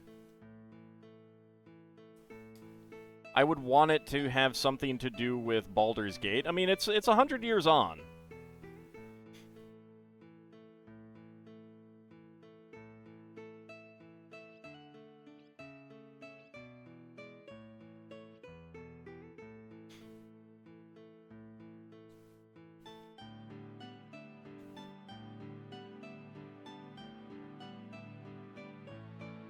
Alright, and that goes on right there. We have a bit of a bridge here.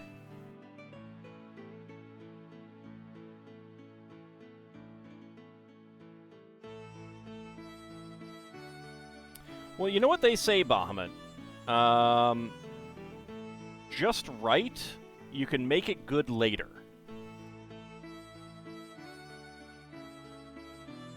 Howdy, Sealan, how's it going?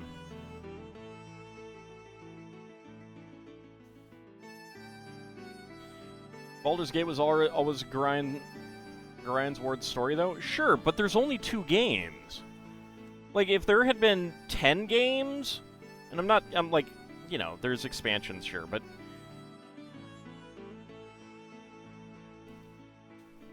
there's only 2 games.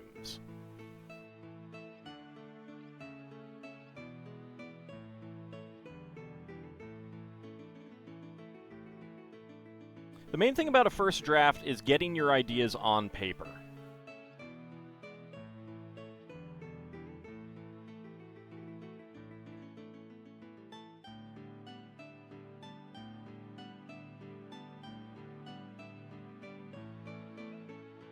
I mean, I do agree that, like, I do think it would be better to have it connected kind of thing, but I don't think it has to. That said, I think that, you know, like, if it's not Gorian, then it should have something to do with Ball. I have no idea one way or the other.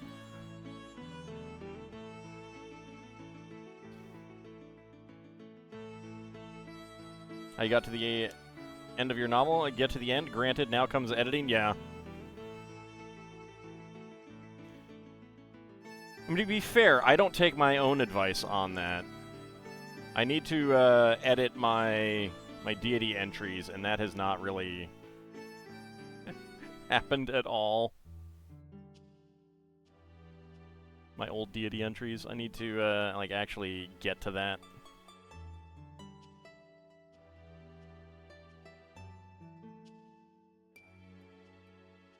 But I'm not very good at process stuff.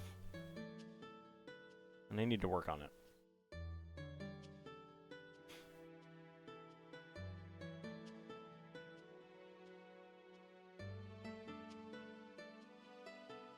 Howdy, Shield of Hope. How's it going?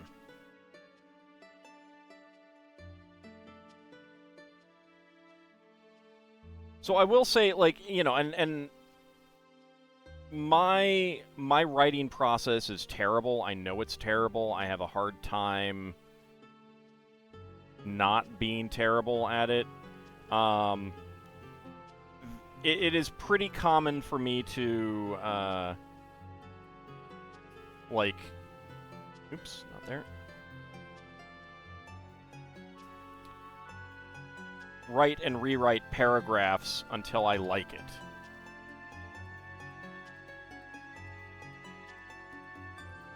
And that's not advisable, it's not good. I just don't know how to change my own my own way of doing it, so.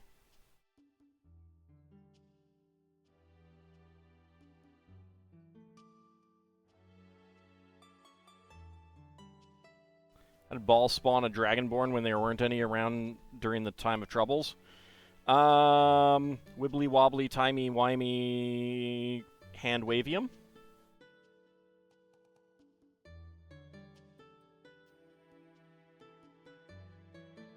You already know how it's going to end up, so I write it. So other people can enjoy it. So, well, okay. So it depends on what you're writing. If it's fiction, it's so other people can enjoy it. If it's nonfiction, it is to refine your idea. And that's why, like, I mean, there is an element of refining your idea. I mean, if you're writing fiction, you're going to refine your idea too.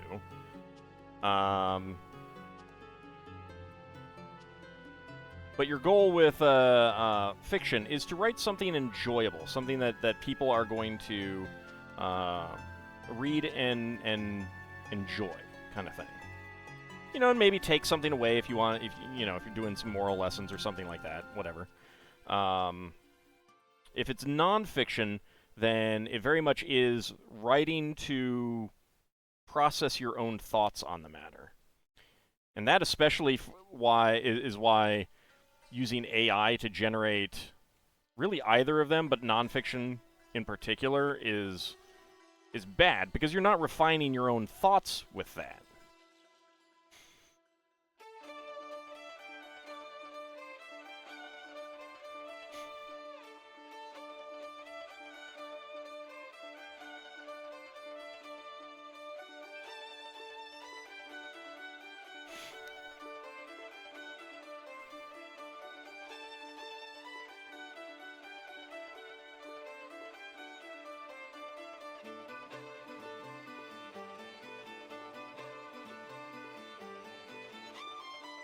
There we go. More stickers would go on there.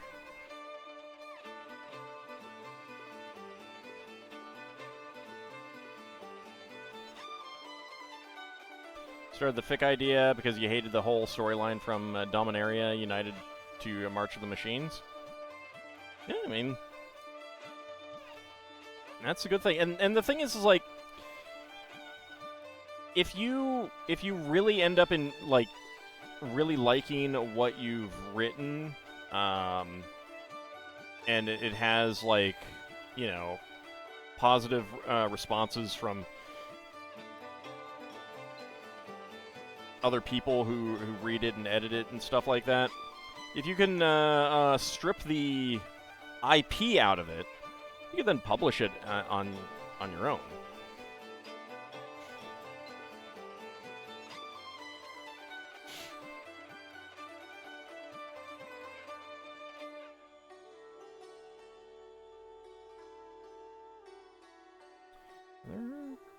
Ah, yes. Okay.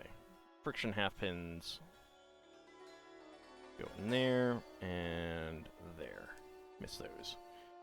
50 Shades of Grey was a fanfic once, yes.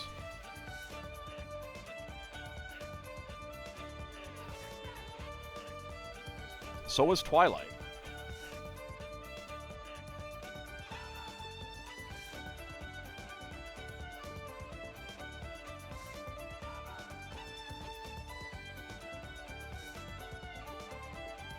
It's actually kind of neat to use these parts as a curve element. These are Technic panels, and Technic has been using lots of these panels lately for curvature on vehicles and stuff like that. I'm not a big fan, but, you know, that's what it is these days.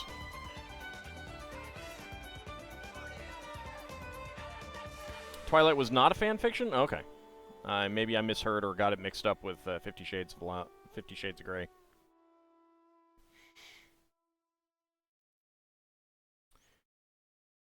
Alright, so spare parts, lime green and bright orange, 1x1 plates, teal 1x1 tile, black microphone, and dark gray 1x1 cylinder plate with bar. As our spare parts. Put that lady there. 38 and 39.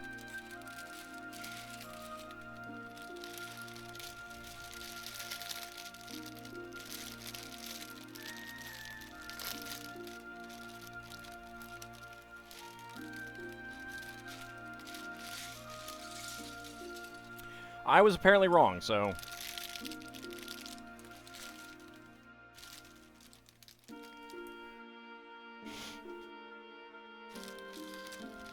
All symphonies are cover bands.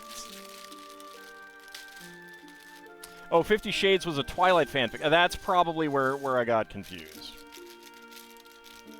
That's probably where I got confused. I thought one was like a Harry Potter fanfic or something.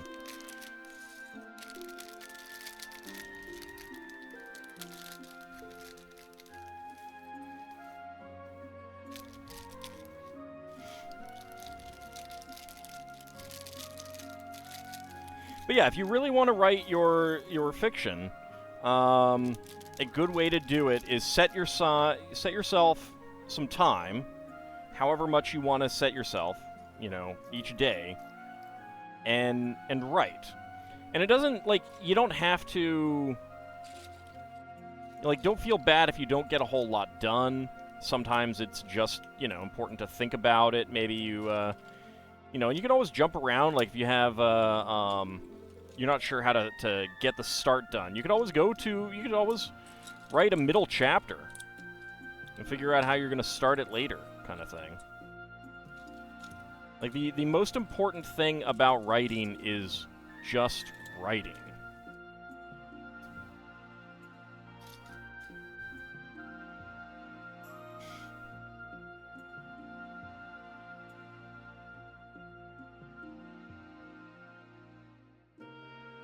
You have an ad break about to start.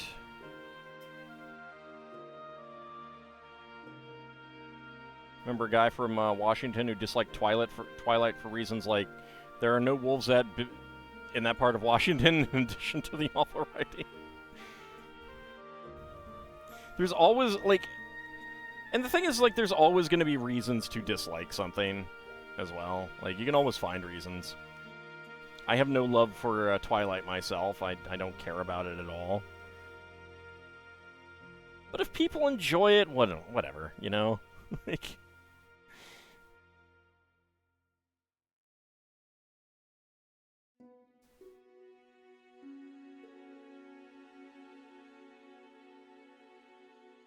So I think this is supposed to be a film camera.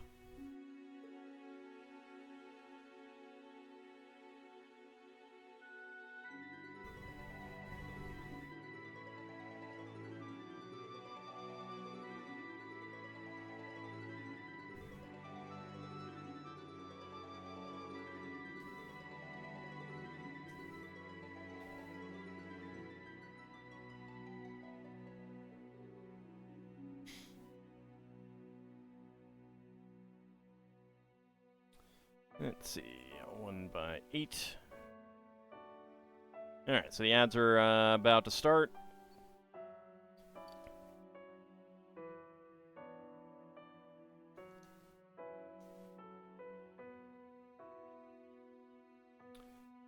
Alright, 3 1x2 log bricks here. But the big thing, like, there is a definite element of, like, you know, let people enjoy the things that they enjoy.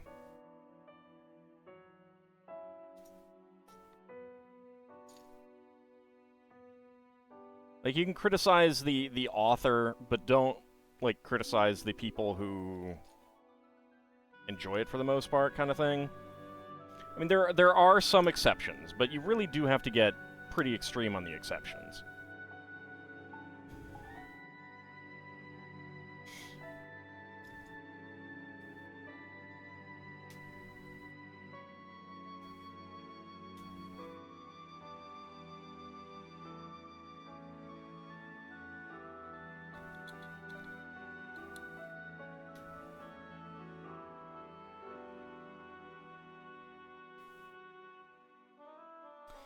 Do this stuff for fun primarily? Yeah, I mean, fun and enjoyment is what it's all about.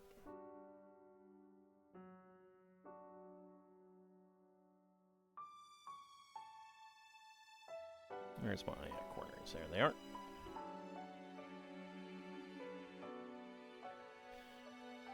You're at the store, you saw a thing of Shirley Temple 7-Up. Huh.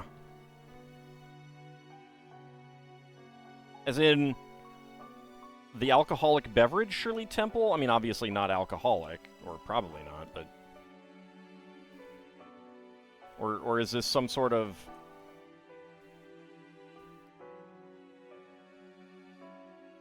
You will criticize whoever made the Big Boobs for Jurgle mod for Baldur's Gate 3.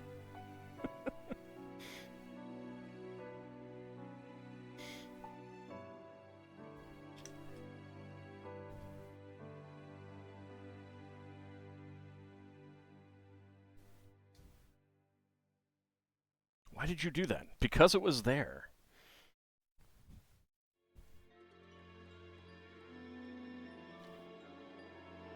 Oh, Shirley Temple is non-alcoholic? Oh, okay.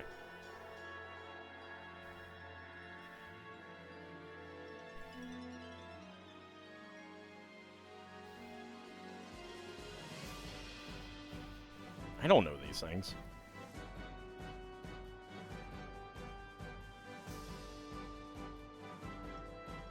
I don't go to places that serve a lot of alcohol.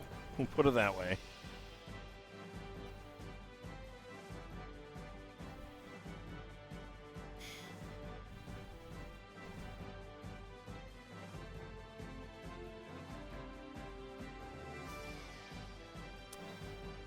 Let's see. There's the 2x3.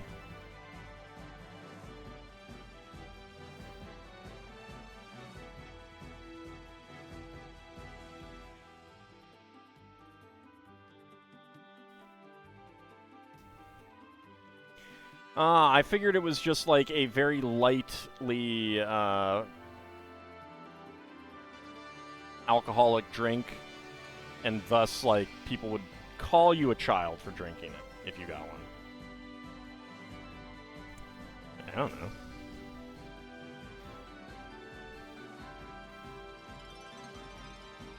Let's see. That goes right in there. That's milk. Milk's good, though.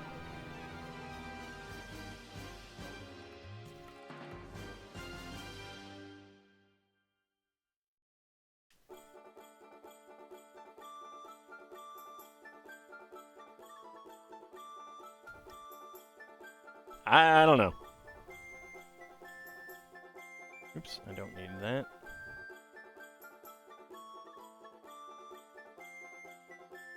Like, when a film or television program has a character order a drink, that is in one ear and out the other for me. Like, the details of that drink. I neither know nor care.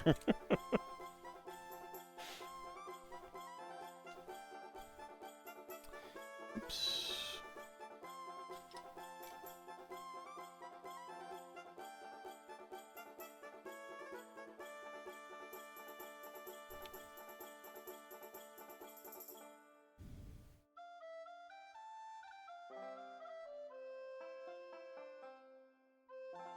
Well, yeah, I knew it was named for the child star.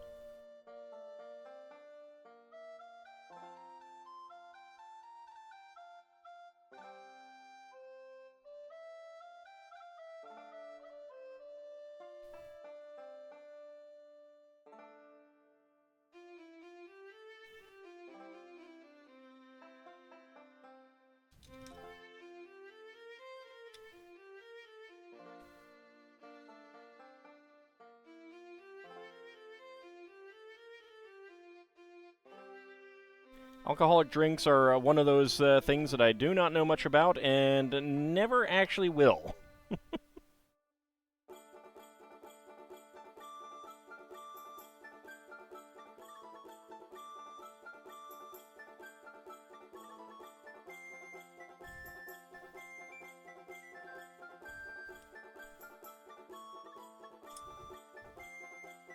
Oh, 1x6 is over here.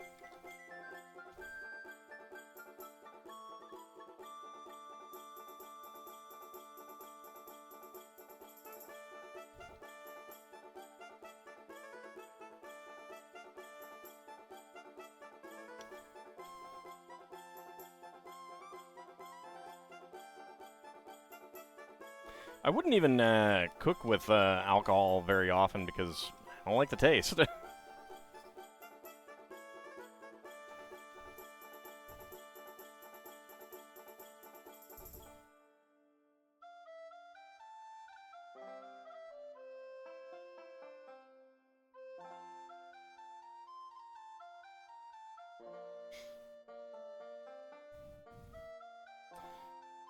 Okay, we are not putting anything right there, so we don't really need to.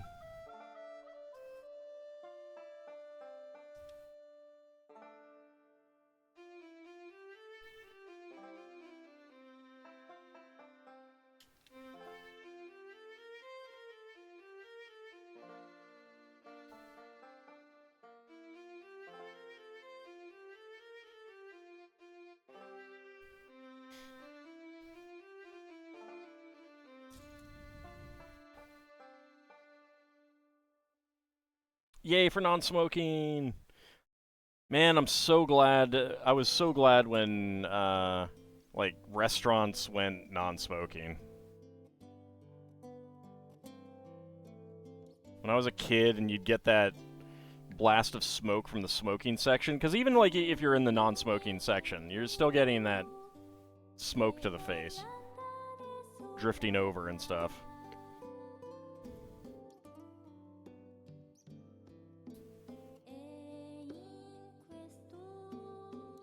When I was in college, I had to hold my I had to hold my breath going in and out of most buildings. It was disgusting.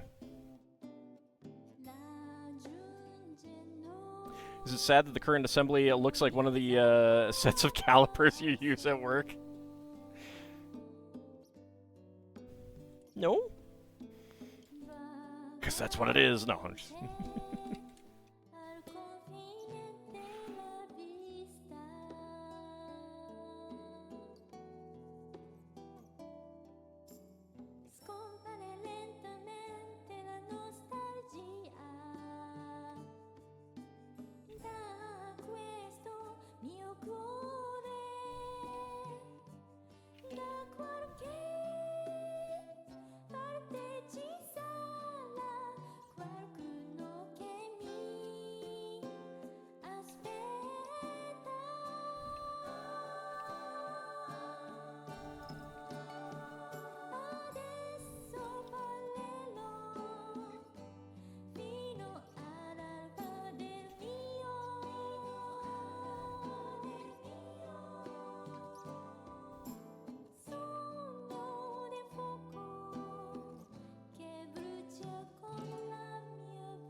No such thing as a non-smoking section in a smoking bar? Yeah, pretty much.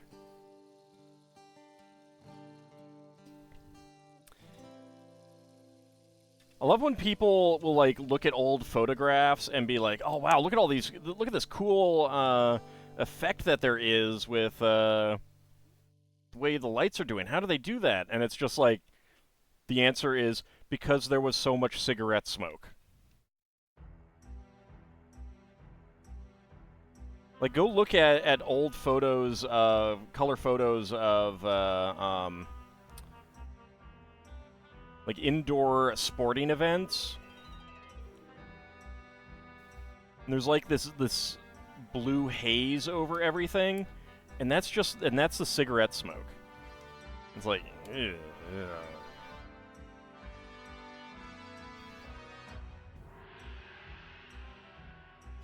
Now you shall cast Pickle Rain. Disgusting.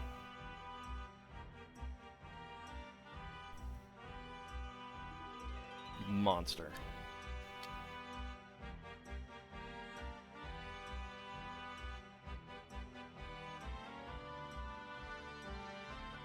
Artie and you went to the local VFW a few years back and was like old times, no smoking ban then? There? Ugh. Way back when you first started bowling in leagues, might as well have smoked. At least you get a filter that way. Almost turned you off to bowling. Yeah, I can imagine. Like, indoor places are the worst because at least in an outdoor place, you might get wind blowing the things away or something like that. But indoor, it just hangs there.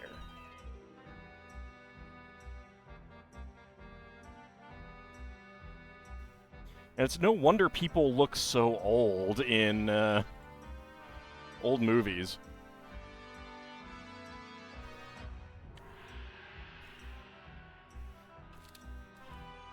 Like I watched the original Airport movie, and there was a famous actor in it, and I think he was only like 47 or something at the time. I thought he was like 60.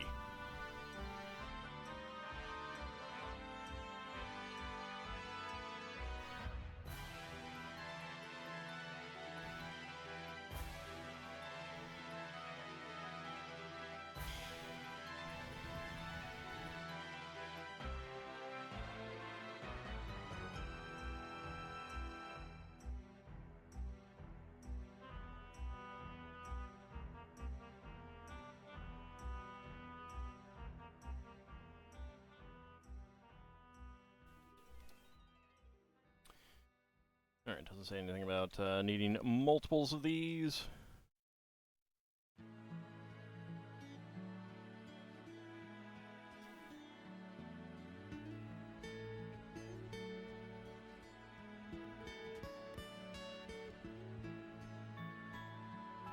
Well, John Wayne might have gotten cancer from being downwind of nuclear testing while filming a movie.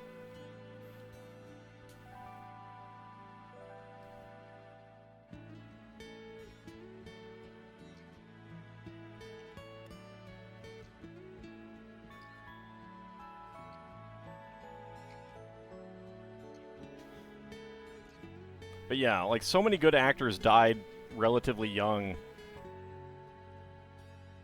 because of smoking and stuff.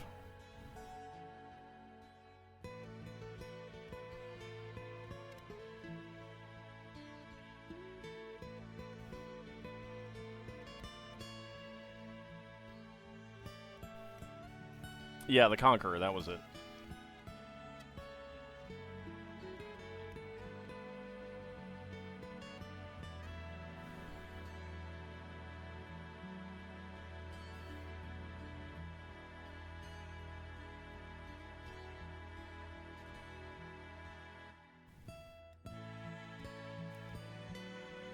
I love when you just, like, put some pieces together and then it's like, put it aside for now. It's like, I'm not gonna tell you what it's for. Just that's done for now.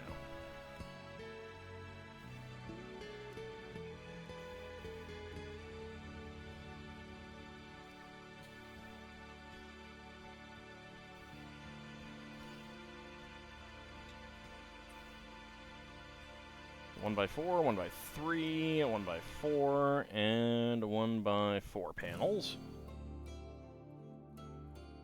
Gotta let those substructures marinate. Yep. Marinate in its own juices, its own Lego juices.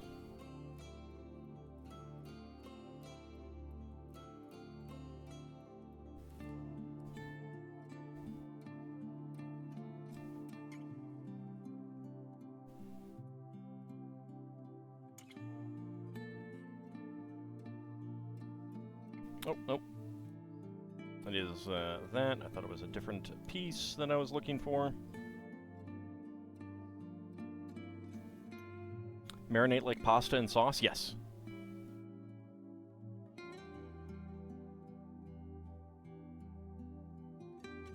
That goes in the third hole.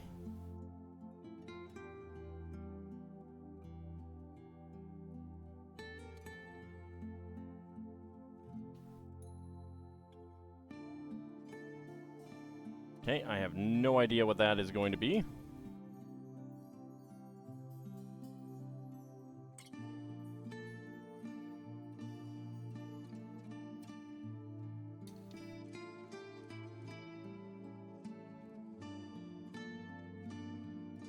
Worcestershire song.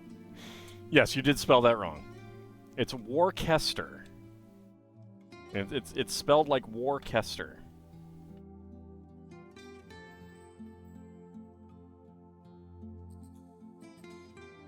If you're curious.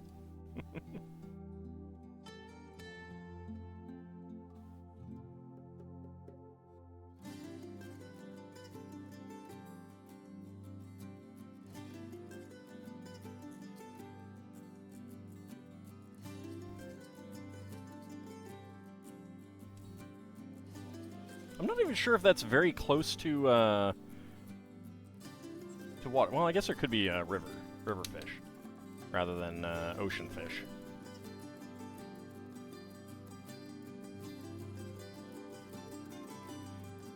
All right, now this goes on here.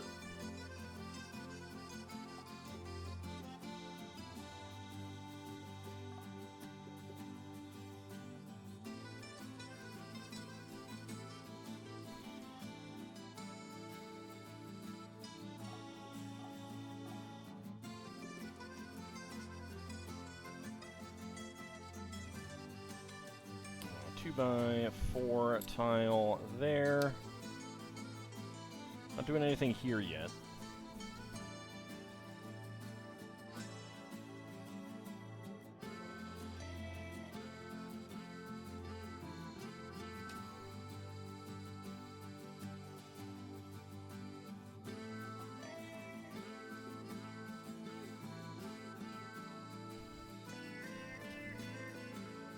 Oh, is it made from anchovies specifically?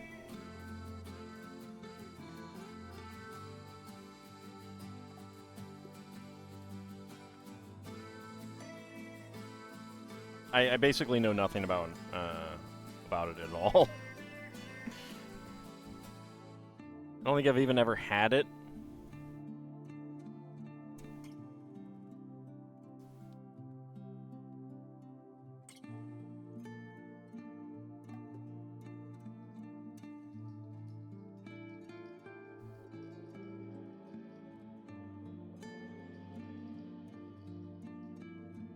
And I will admit that, like, there was always something that was like, you know what, maybe I should get some sometime. It might be good on stuff.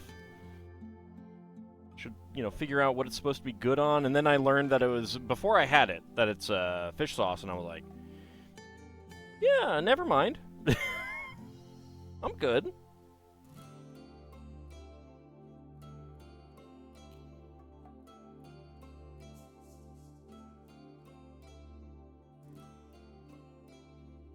Tastes like liquid beef.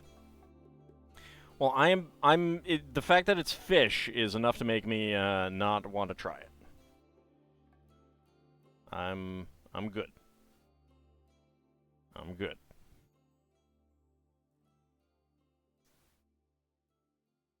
I'm good.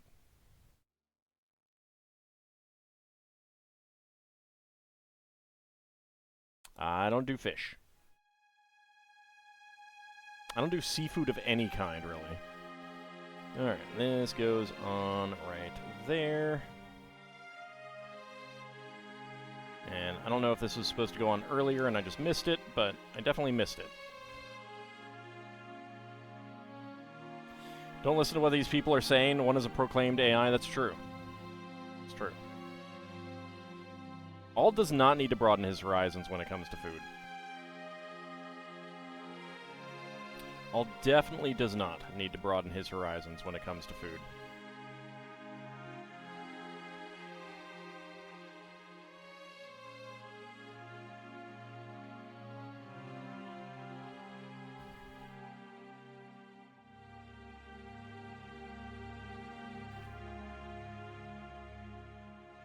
Just keep hitting everything with this very long bit here.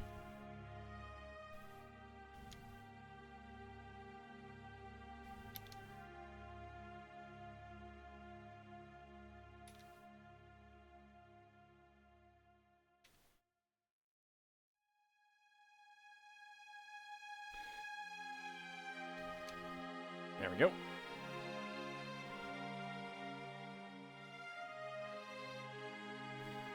Alright, so we get gold lightsaber handles and gold teeth claw elements.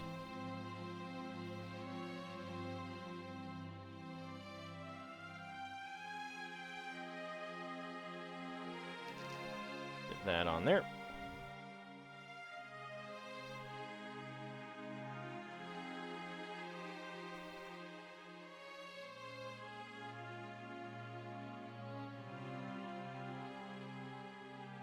Maryland is wasted on all.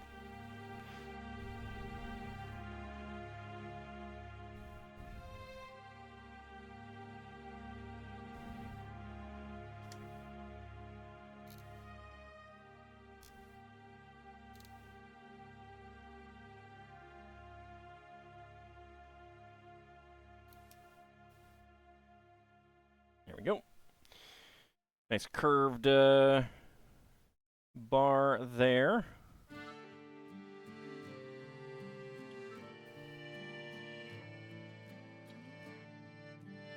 Get that right in the middle. There we go. Okay. A white half pin and a 1x1 cylinder tile. That is going to get down here.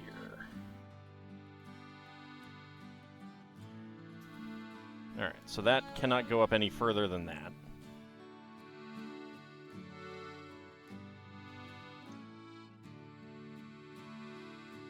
Okay.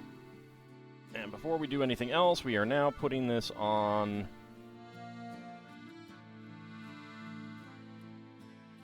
the model. Go ahead and put this to the side there for the moment.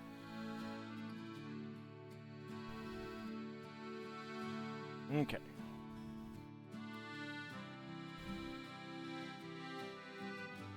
Oh. I accidentally popped off a part.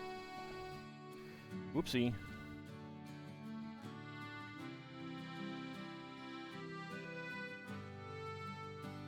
Alright, where are we fitting this in?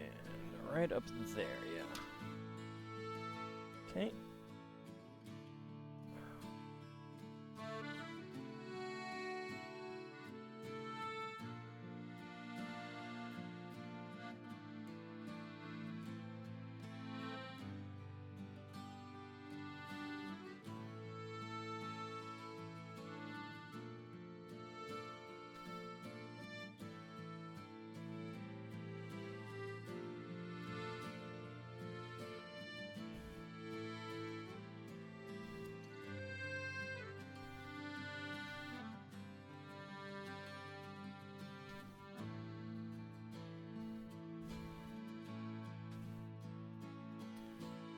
Pop all the studs in, where appropriate. There we go. Okay.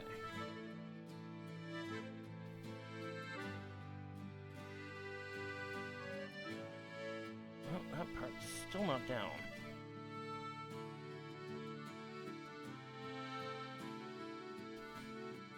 Might not be anything to pop it onto there. Not sure. Alright, let me see if I can find the 1x4, or the 4L bar that I popped off there. This build is getting too big for my camera view. It is. It really is. Okay. There it is. Ah.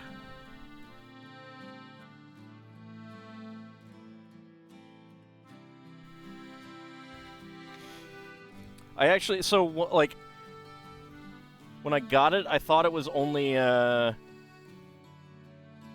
32x32 and a 32x16 base plate, but it's two 32s wide, so it's 32x64. Seems flimsy? It's pretty solid now.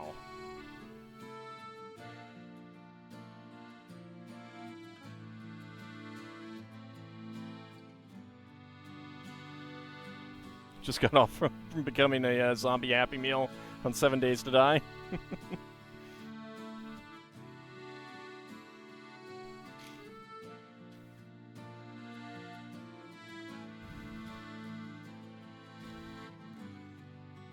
So I have no idea what the heck this thing is going to be for.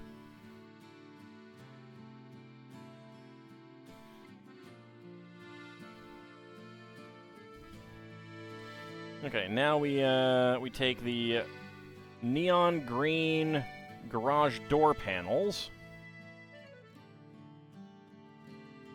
That assembly just added probably a lot of structural support. Yeah, I imagine it did. Once it gets like actually put onto the relatively few studs, like it's actually not there really aren't too many studs, and I need to look at it more closely after the stream to make sure that it is actually on all the studs, that it's not popped off somewhere. Because anytime you are getting these big things and you're trying to put them all down at once, there's always some flex to things.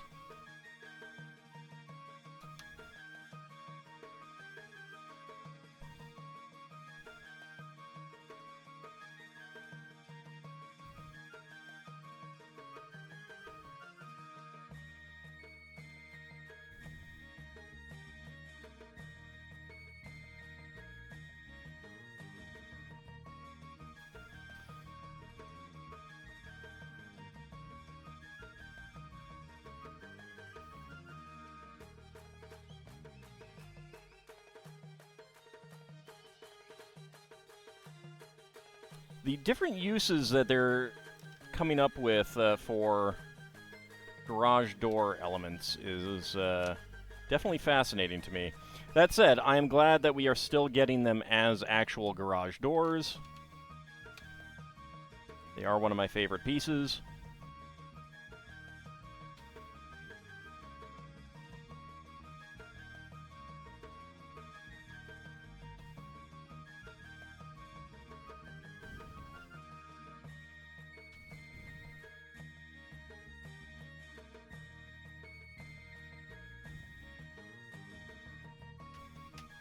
There we go.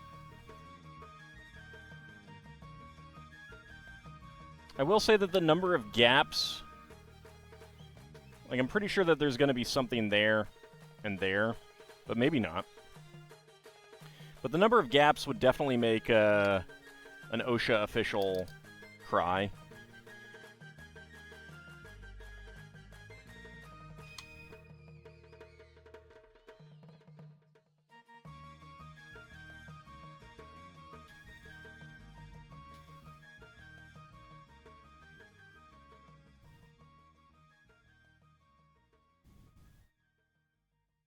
There we go. Some neon green barricades. But yeah, like this is not going to be filled in.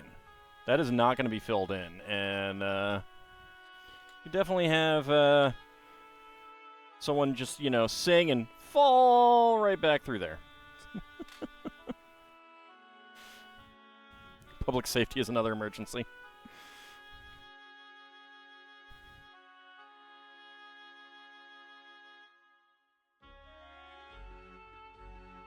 OSHA doesn't exist in a world where you can anchor yourself to the studs on the ground there, though.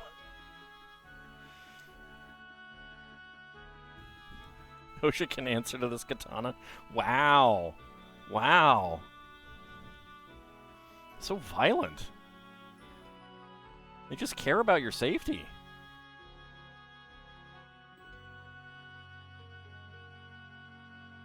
You guys better not feel that way about the Consumer Product Safety Commission.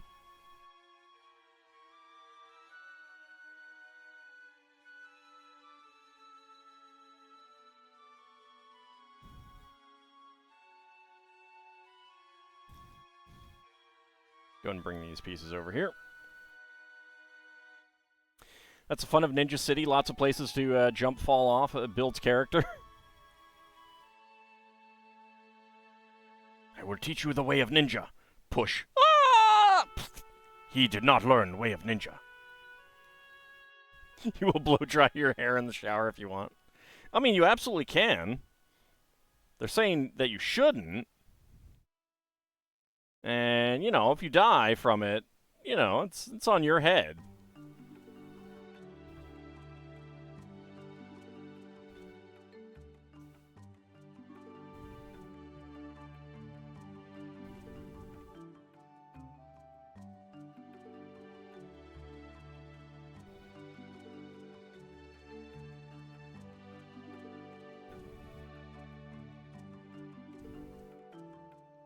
I feel like some of you may have watched Raoul's Wild Kingdom a little bit too much as a child.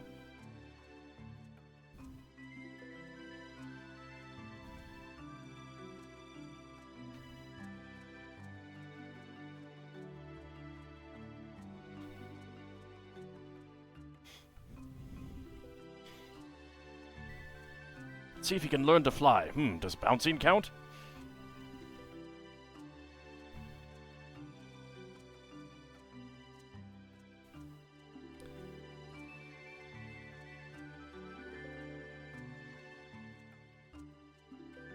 Don't forget Turtles, Nature's Suction Cup.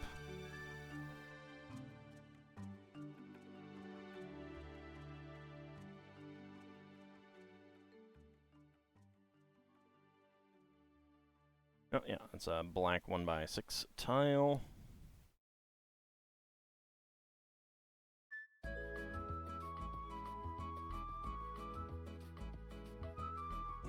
I love that if you actually go and watch that scene really closely, you can see him look down to put the actual turtle down and pick up whatever he throws on the ceiling.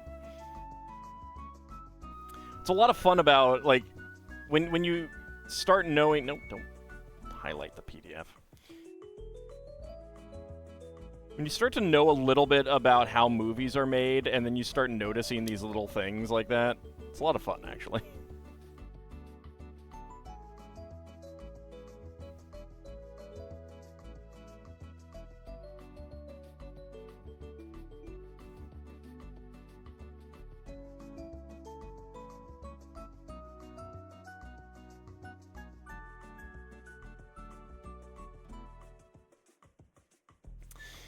Today we're going to learn how to make plutonium from common household elements. You know, there is a part of me that wishes that Joel Hodgson had actually been in that role. I mean, Philo, the guy who does Philo is great, but I really want to know what that would have been like with Joel Hodgson.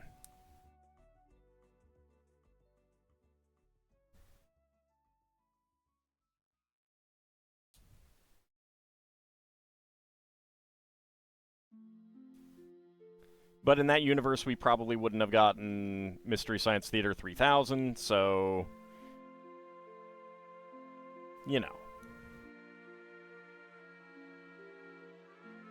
I will take the Mystery Science Theater 3000 world.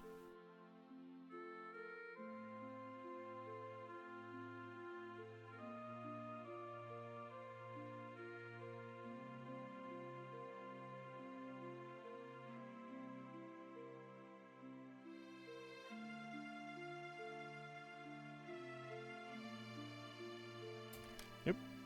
Don't fall. Don't fall out of my fingers.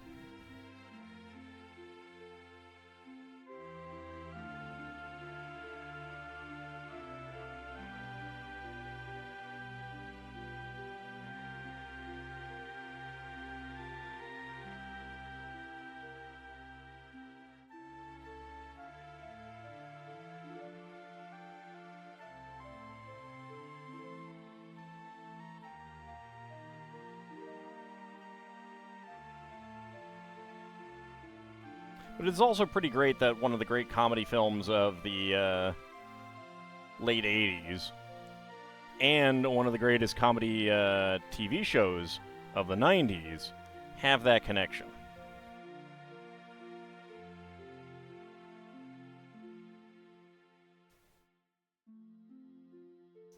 Alright.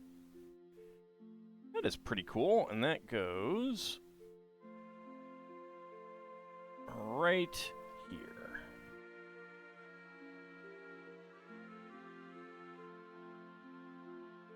There we go. Alright. so I think we will do the one last set of bags for the evening.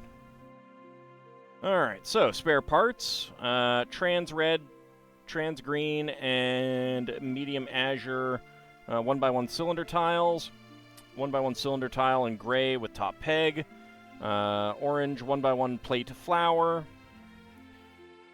3-stem plant in green, gold lightsaber hilt, gold tooth claw element, and dark gray 1x1 cylinder plate with underbar. Alright, and 40 and 41.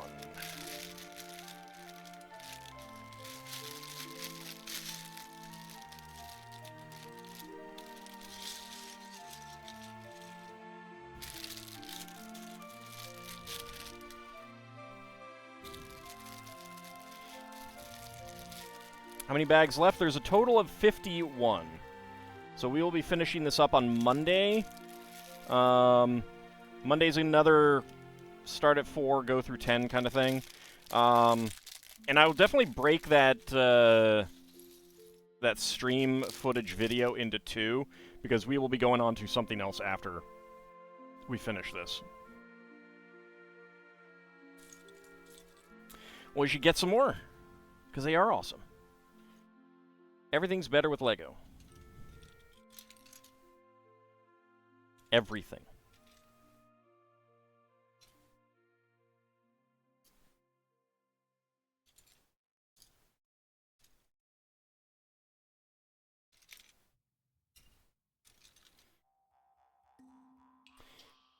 Huh. So this is a car fender piece, I think. I'd kind of assume that this was a Technic element, but it's not. This matches the curved slope, and I don't see one here.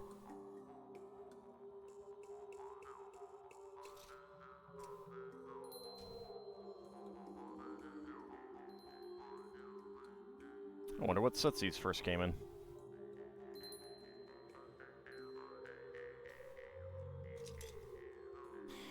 Alright, I still need the hair and the dark blue legs. There we go. So I believe this person may be an employee of some place. There we go.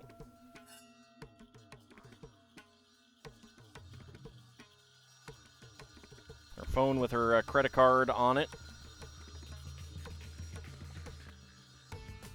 Yeah.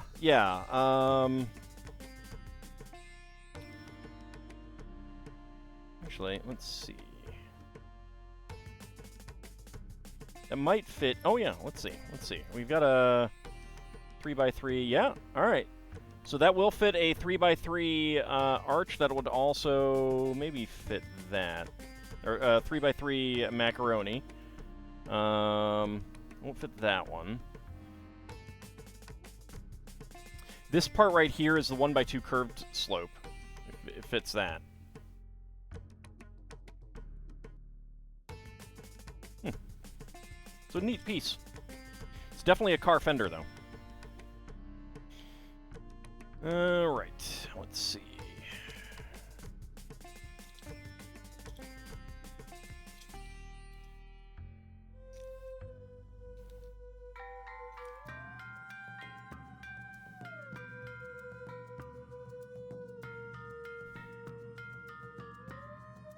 Two by 3 plates.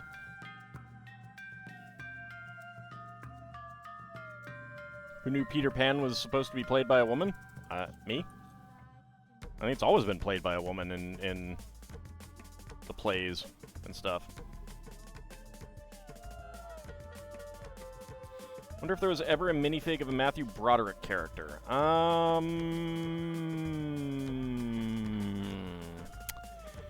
There was this Lego Dimensions line that had a lot of licensed properties in it. And I don't know all of them. Like, that's where Lego Doctor Who was in and stuff like that. So there might have been one that he was in there.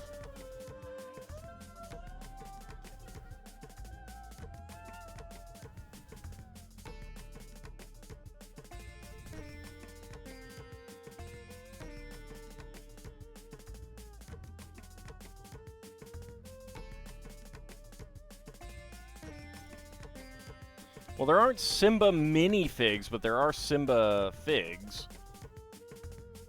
Like figures, animal figures.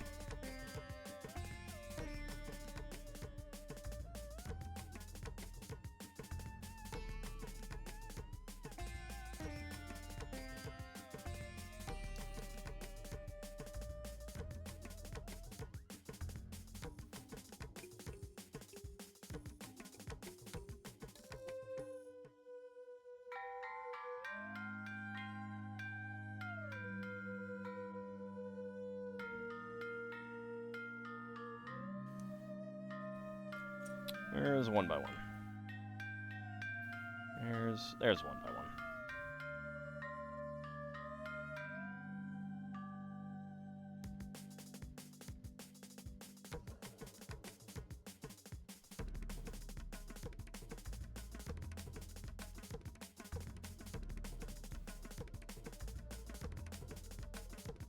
Want to be able to set up a table for D&D at home? Don't necessarily want to buy minis and maps for from Wizards of the Coast, though. Hey, you could always go Lego.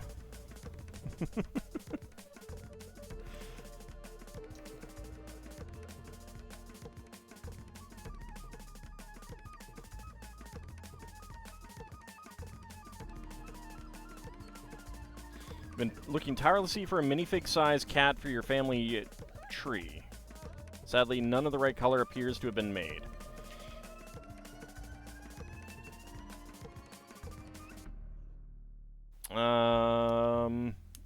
To represent your cat,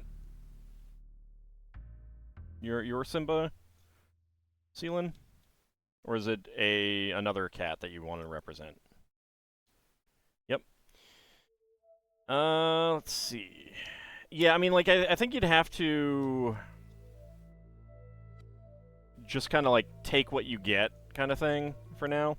Now that said, Lego is very frequently making either new molds or new colors of cats. Do the molds work and it's just the coloring that you need?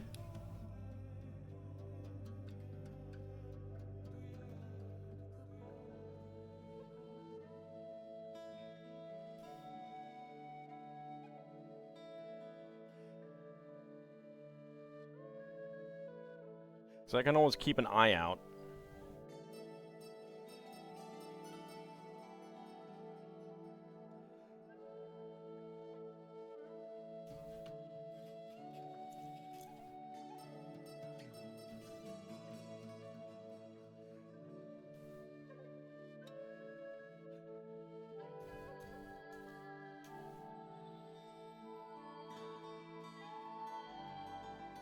He just plopped himself on your arms, typing very hard.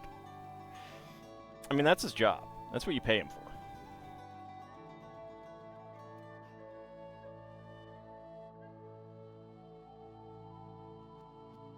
The Friends do have a variety of kitties, but they're not quite minifig. Like they're a little bit large for minifig, and they don't look quite right for the most part next to minifigs, because they have these very cutesy eyes.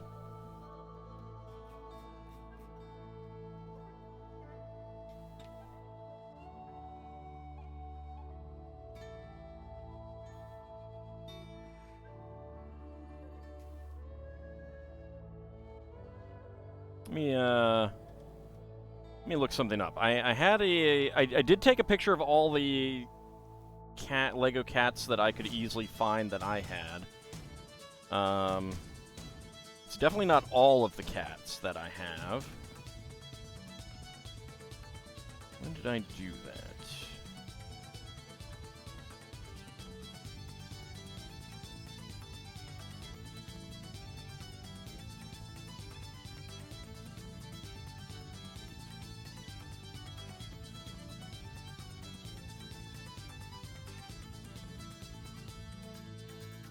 Alright, I'm gonna post this on the Discord.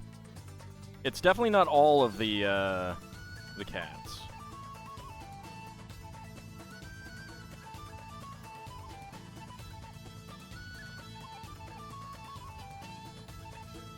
I have some others around, but if any of those match... The orange one seems like it might be a little bit too orangey, from what I recall. But I also don't have a very good visual memory, so...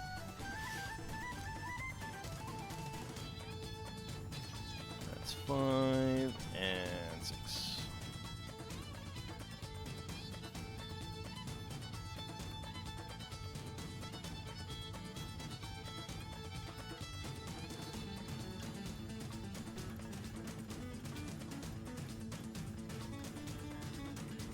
Like, if any of those match, I can at least, like, look up the, you know, what set it was in, or find it on Bricklink or something like that.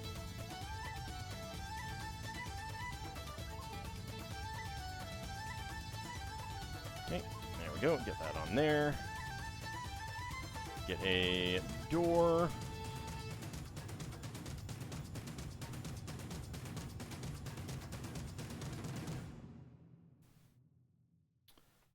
Third from the right in the front. Yeah, I thought that might be. That is, they did use that for minifigs. That is the original Belleville kitten. I will look up where that was available after the stream. Probably post some of the other animal group pictures that I have. I don't know that they make that mold anymore.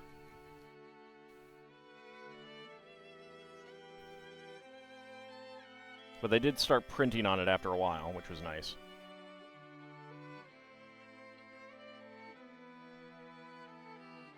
And it's pretty cute because one of the things that I like about it is that that mold does look like a playful kitty. Like, it looks like he's about to grab a,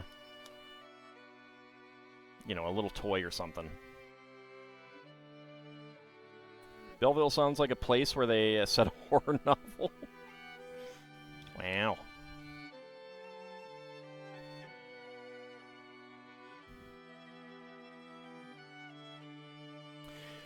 No, so that one is a, like, that's a, I think that one is from either, what is that one from? It's a punk kitty. It's either from the Lego Movie or Monkey Kid. I don't think it's from Monkey Kid. No, I think I think that's from Lego Movie, one of the Lego Movie minifig sets. Obviously not the one that we're working on now. I think that's from the old one.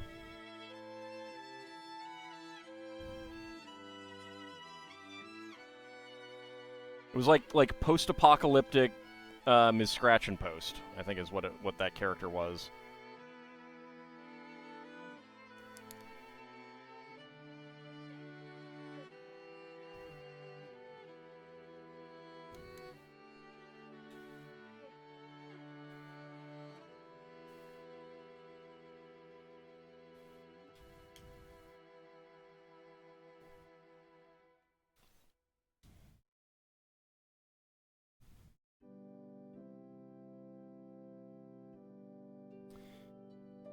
Tile slips, there they are.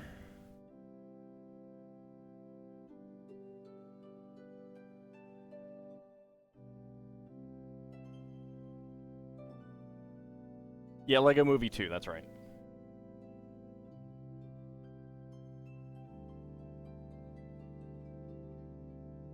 It's been out longer than Simba's been alive. I'm not surprised. So it may not be cheap. On the other hand, give Lego time. They are pretty consistently making either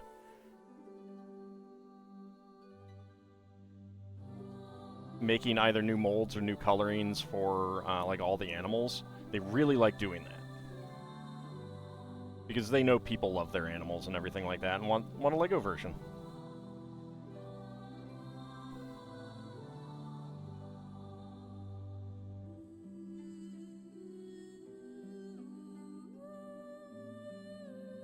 Has LEGO done Fallout yet? No, and they wouldn't. I don't think. Fallout would have too many real-world weapons.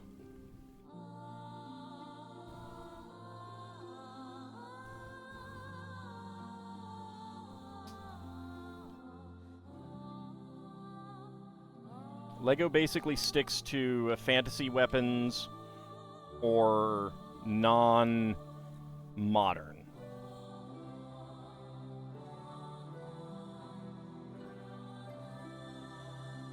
Because they don't want to be a war toy. They don't want to glorify war.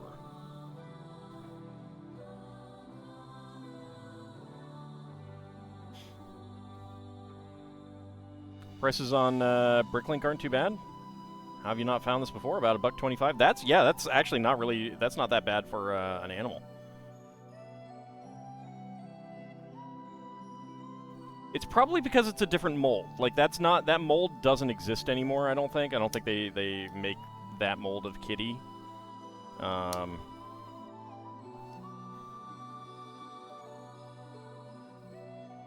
that might be why.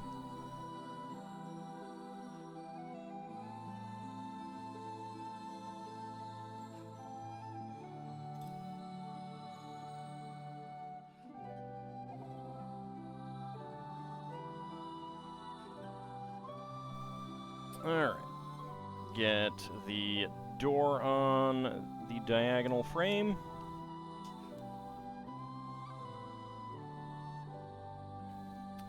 That is Horizon Zero Dawn. And that is a far future, like post-apocalyptic, post-robot apocalypse type game world. And there's an actual LEGO game version of that out, I believe.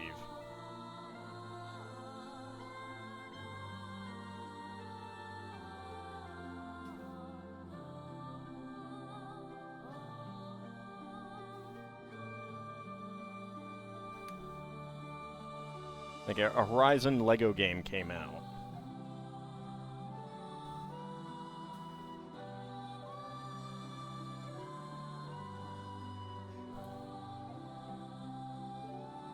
And one of the sets was from that.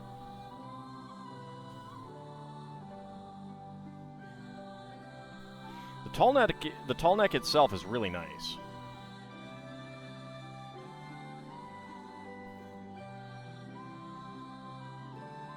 But it's also out of production now.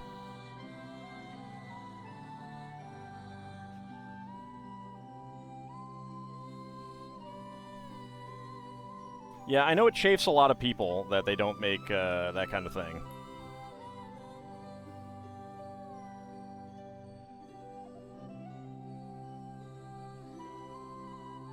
There is a robust LEGO community of people who do build, like, realistic military vehicles. Yes, I did do the tall neck set.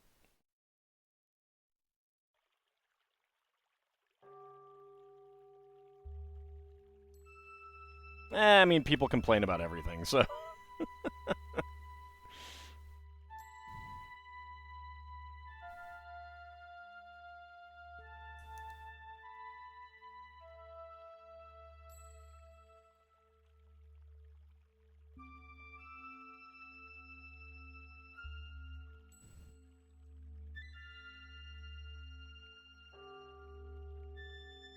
Alright, get that right on there. So it makes a nice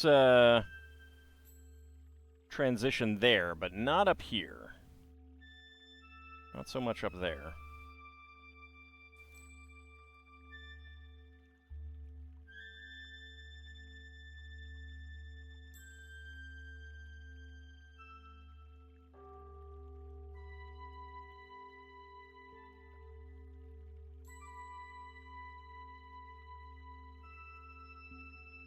There we go. Okay, then... let's bring these pieces over here.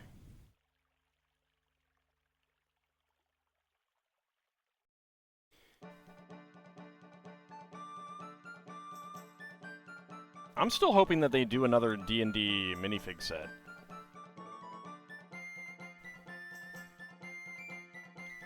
Or more D&D sets. Although the fact that we haven't heard anything by now makes me wonder if that is too far-fetched. Yeah, they do have the Red Dragon set and the D&D minifigs. Simba is now now asleep, half hanging off your desk and arm. I mean, again, that's what you pay him for.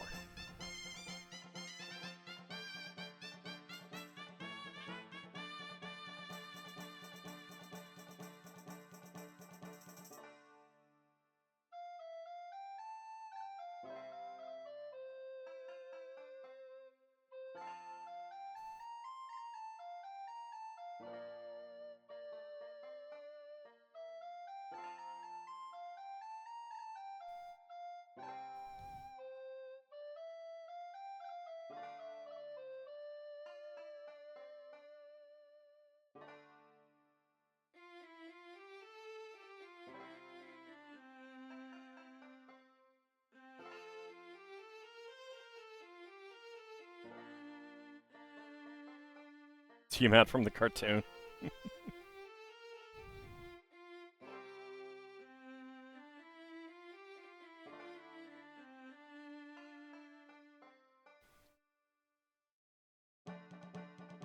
I mean, that would probably sell pretty well, I imagine.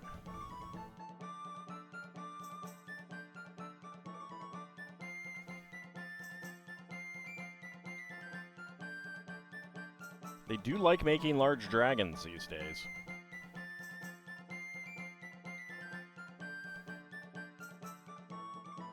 Lego Babylon? I'm not sure what you mean by that.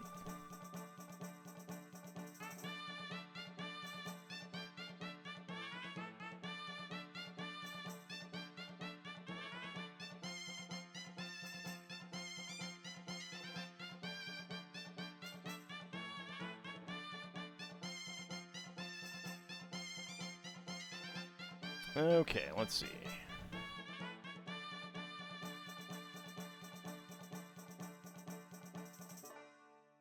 One by one, translate blue tile there. I like the fact that they haven't done any classical sets. There's been some like Roman and Greek minifigs, but they've never done any Greek mythology sets or Greek like history sets, like a version of Castle, which I think there was a plan to do that. Not a plan, but like a consideration of doing one that didn't pan out. They definitely wouldn't do anything Mesopotamia. Like Greek and Roman would come first. Absolutely.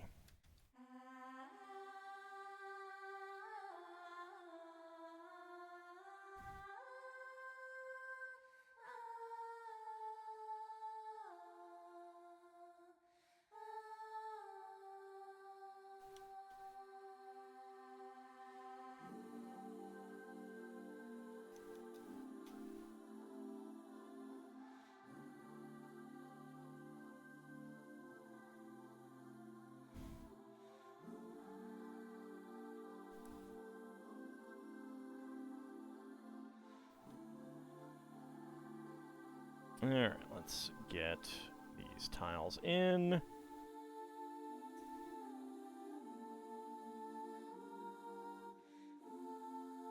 I miss where to put this?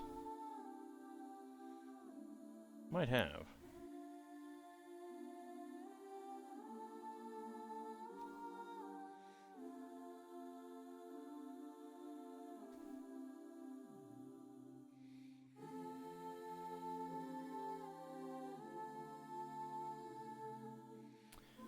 Oh, okay, I see.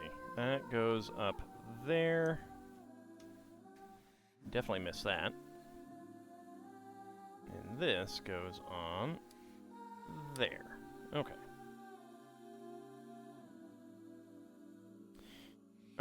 before I put that on, we have some spare parts. A dark gray friction half pin, a gray angle bar with stud, sand blue 1x1 plate, lime green 1x1 cylinder tile, and a translate blue 1x1 tile. Alright, so this is going to... Let me get her in here.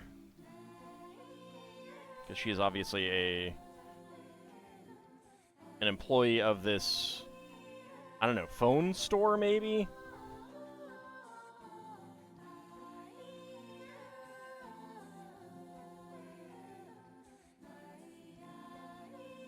I mean, there's always the possibility that they'll do, like... I mean, they did the pyramid, the Great Pyramid architecture set. The Ziggurat of Ur. I would love to see them do that.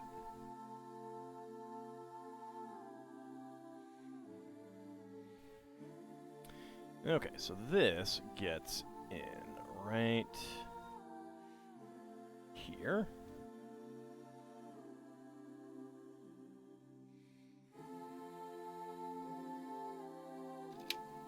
Oh, okay. I see how that works. So there's a back door and an elevator. This elevator will go up, and this, which can't really see. Yeah, there's a little lever thing here. Boop. And then it slides down. All right. So we still have another level to put on here. I don't know that there's anything else that goes up here. I think this is all done. I got that minifig over there. We'll put him on somewhere else later. And then, basically, this whole side still needs to be done. The building structure that's going to go there. All right, but that is our Ninjago City Markets so far. I think I like the gardens building better so far. This is pretty neat, but I don't know, it feels emptier.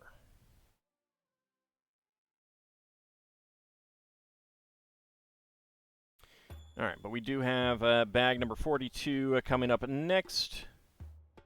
But that will be for Monday. Let's go ahead and put this to the side. Hopefully not knocking things over. Because it is now a time to do some minifigs.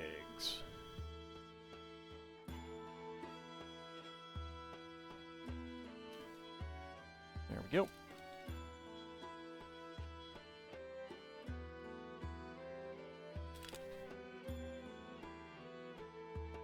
Let's grab our minifig from out of here. Hey, Roblejacks, trying to do some writing and stuff. Excellent. We're about to do our minifigs. Alright.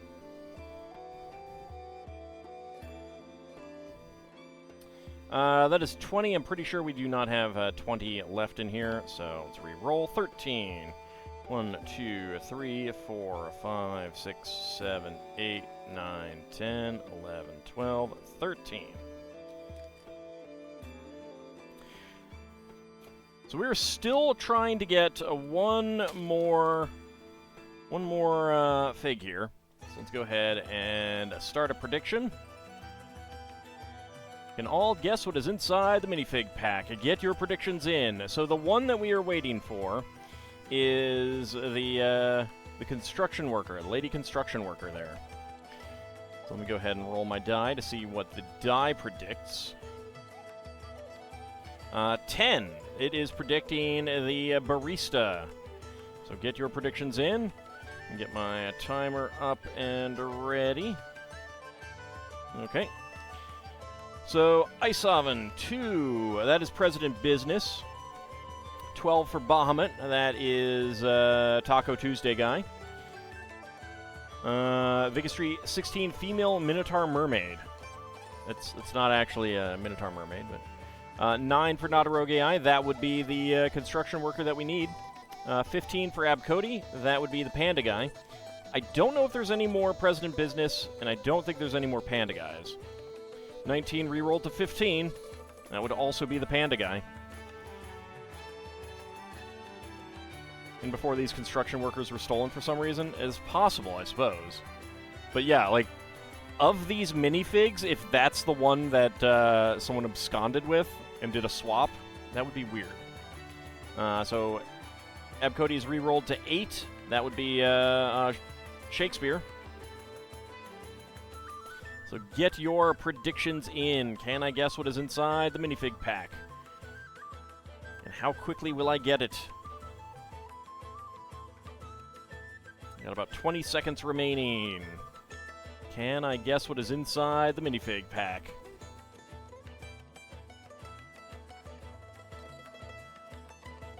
We just need one more. There should be at least two in this set as well. Like, there should be at least 2. It is bizarre that we have not gotten it. All right. Predictions are closed. And go. Let's see. Okay. 4.74. It's Taco Tuesday guy. Number 12. That was very fast. I don't think it's quite a record, but it's very fast. Could be the last 2 I open. I hope not.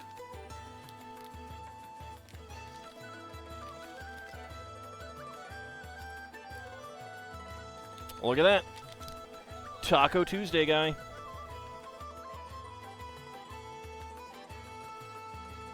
Always on a Friday, yes. Let's choose the outcome.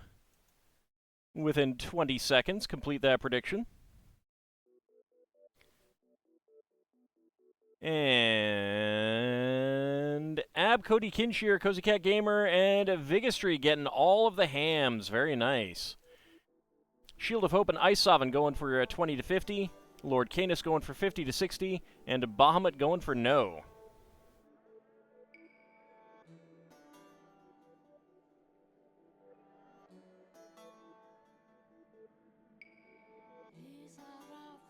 Hams, indeed. I do like me some hams as well.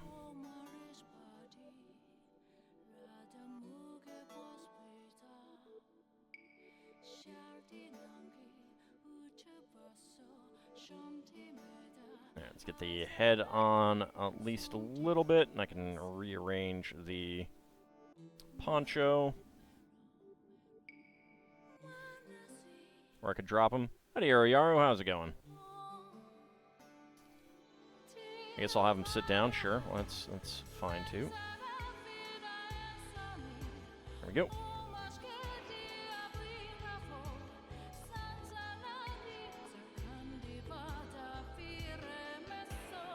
All right.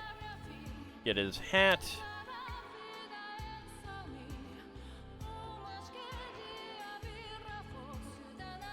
Suppose it helps if I get the right side on.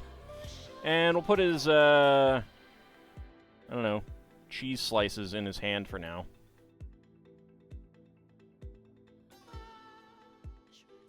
Well, I'm not sure if I'll be able to implement it.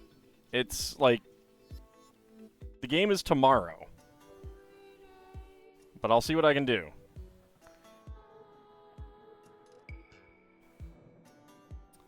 Alright, so there's our Taco Tuesday guy. Ready to yellow card you.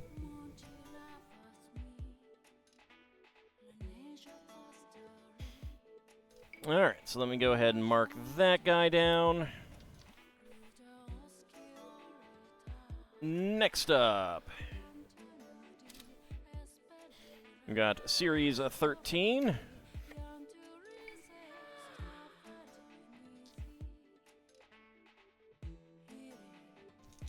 Alright, D6 and D20.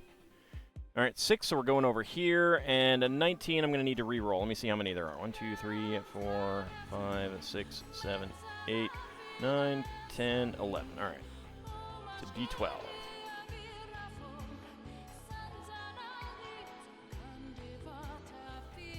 12. Got to reroll. 7. 1, 2, 3, 4, 5, 6, and 7. All right.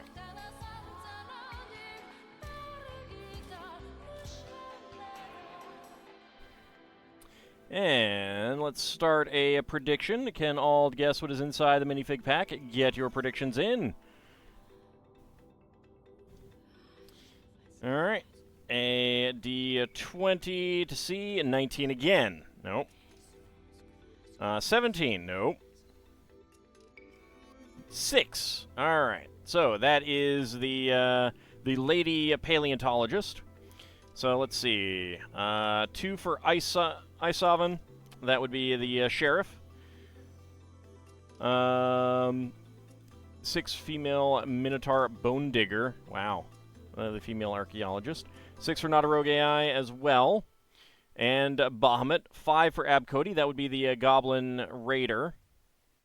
So right now we are looking for the Snake Charmer, the Goblin Raider, Cthulhu Alien, and the Fencer.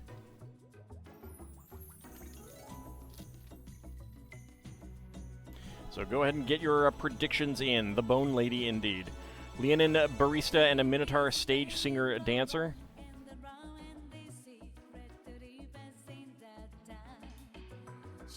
Critical fumble, my condolences, yeah.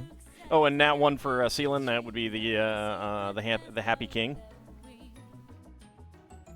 Get all those high rolls out of my system before tomorrow. Yes, yes.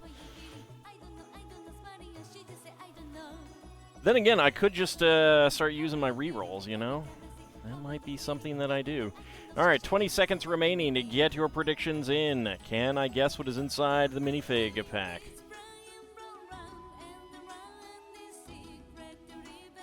That's 5. Oop. I want this on camera, so 3. There we go. All right, so I've equalized it. I've equalized it. I got some high rolls out. Now I got some low rolls out. So there we go. All right, predictions are closed. Let me go ahead and reset my timer. And go. All right, let's see. That is... Okay. That is 7.73. That is Ming the Merciless. That is Ming the Merciless. I felt his dress slope. One of these things is not like the other. No, it is not. You're frightening poor Kaylee with your pickle. It's so mean. I don't know why you guys hate Kaylee so much when she is objectively the best. All right, so that was once again 7.73. Choose the outcome within 20 seconds. Complete the prediction. And who is getting the hams? Kinshear and Cozy Cat Gamer getting the hams. Yum, yum, yum. Lord Canis, Isovan, and Vigastry going for 20 to 50. Shield of Hope going for 50 to 60. And a Bahamut going for no. It is the celebratory pickle dance. But Kaylee would never do a celebratory pickle dance, because Kaylee does not like pickles.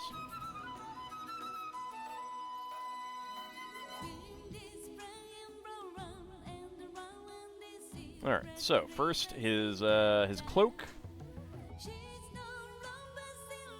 They should do famous characters from cinema, and one of them is Manos, the Hands of Fate, the Master.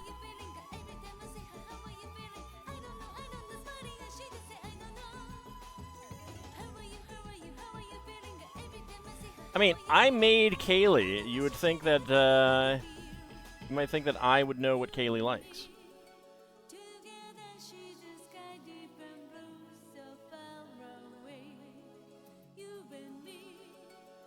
There we go.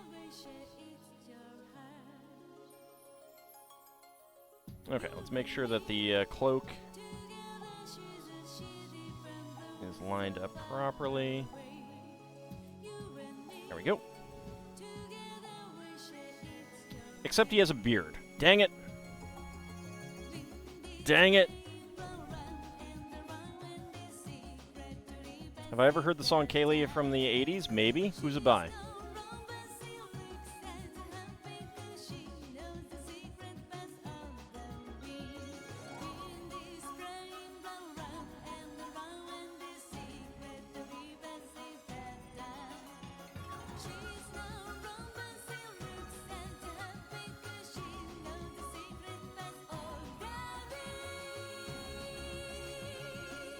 Okay. There we go. I mean, it doesn't say, like, the name is not familiar to me immediately.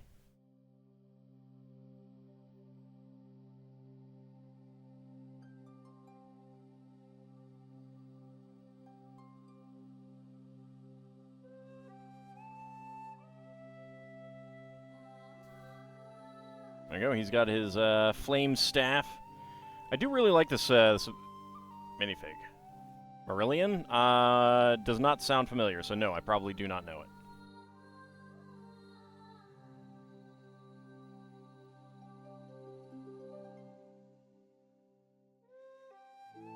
This is a pretty great minifig. Like, very, very much an evil fire wizard guy. Ming looks like he would fit in with the Ninjago City. Yeah, he probably would. Also would fit in well with the D&D minifigs. Alright, so that is our second. Also, I suppose I should put him on his base. There we go.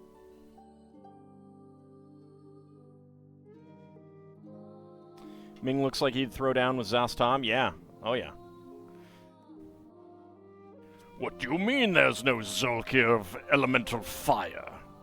That's probably what he would say. Alright. So the final minifig is an F1 race car. So, let's see. I think we have got, what, 5, 6 left? Yeah, it looks like 6. Alright.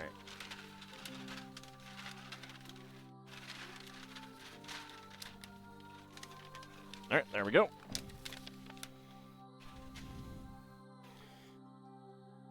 Uh, 12 is a reroll. Let's start the prediction. Can all guess what is inside the minifig box? Go ahead and get my scale. So 1 for Ice Oven. Alright, that is, I think it's black. 5 for Sealin, that would be green. That would be green. 2 or whatever is not picked yet. 2 has not been picked. Abcody 6, that's a reroll. We've gotten that one. So we have not gotten 1, 2, 4, 5, 7, and 10. Those are the ones that we have not gotten. 1, 2, 4, 5, 7, and 10. So get your predictions in. I have my die all ready. Go ahead and get my scanner ready as well.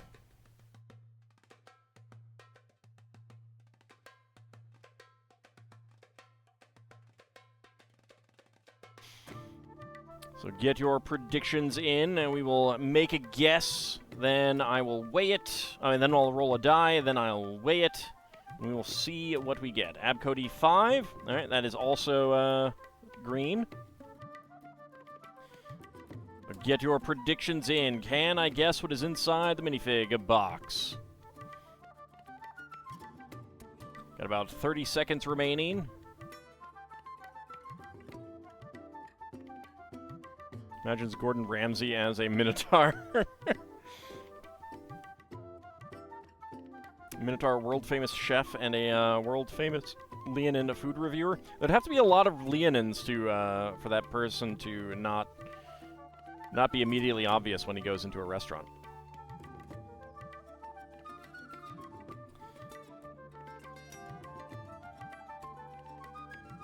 Well, this one is normal green. This one is bright green. We've gotten bright green. All right, predictions are closed. So, first of all, let me go ahead and shake it.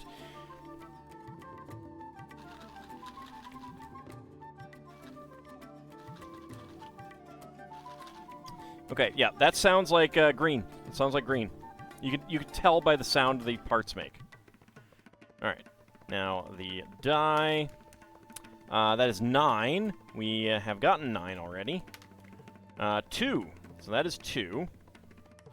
So I am... My guess is 5.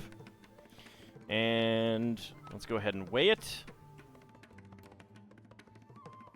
And... Okay, 24.91, like all the others. That is definitely 10. So there we go. So 2, 5, and 10. Let's see. Which one is it?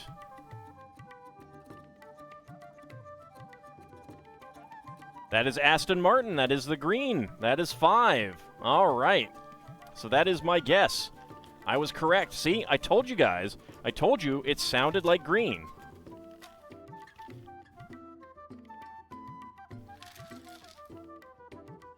Look at that. Look at that. What did I tell you guys? I knew it. I could tell. Alright, so that is yes with guess. Complete the prediction. Who is getting the hams? Shield of Hope and Vigistry getting all the hams. Shield of Hope getting a pretty hefty payout there. 16,000 hams. Lord Canis, Isovan, and Ab Cody going for die roll. Yes with die roll. Kinshir and Seelan going for yes with weight. And Bahamut going for no. Alright, so before we forget, let's go ahead and mark that off, that we have the Aston Martin. Alright, Bahamut, have a good rest of your night. That is an adorable emote there, Shield of Hope. Ah, it's one from Kikoskia that I haven't seen before.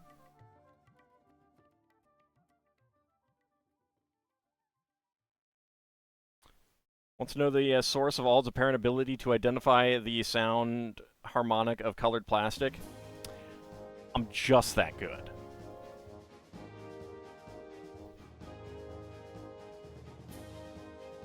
Like, it's just decades and decades of shaking birthday and Christmas presents to determine what Lego is inside.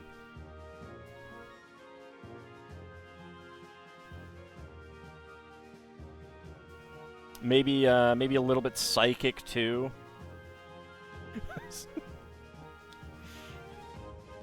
Can't believe you doubt me. Can't believe you doubt me, Nadarogana. It's terrible.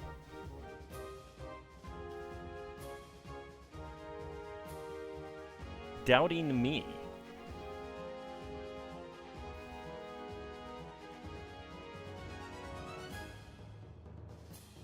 I'm shocked. I really am. I really, really am shocked. I thought better of you two. Doubting me. Can't believe it.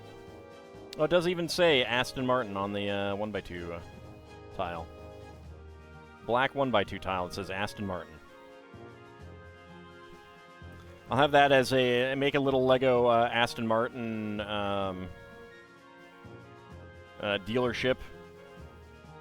That'll be the sign, and it's like so tiny. You have to know that there's an Aston Martin dealership there.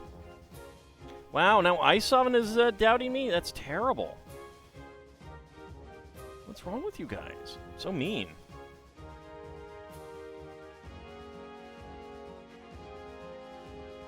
So distrustful. So trans yellow visor on the helmet.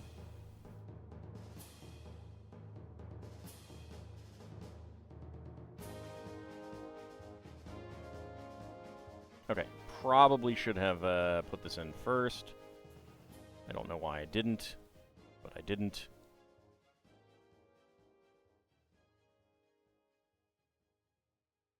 There we go. All right, so spare parts. Quite a few of them, actually. All right, green 1x1 cylinder tile with a top peg, green 1x1 tile slope, green 1x1 quarter cylinder tile, green 1x1 plate, and a black 1x1 cylinder tile with underbar. Lots and lots of green. All right, so we've gotten the 2 green vehicles, the important ones. So who really cares what else we get after this, right? Now the green is done, forced to choose another color. Yeah, I know. I know, it's terrible. It's terrible. Oh well. We'll just have to make do. All right. That is going to wrap us up for tonight.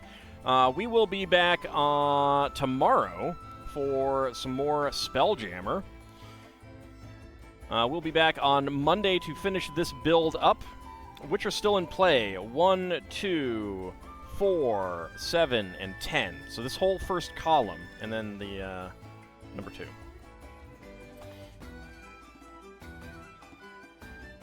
So yes, we will be back on Monday to finish this up.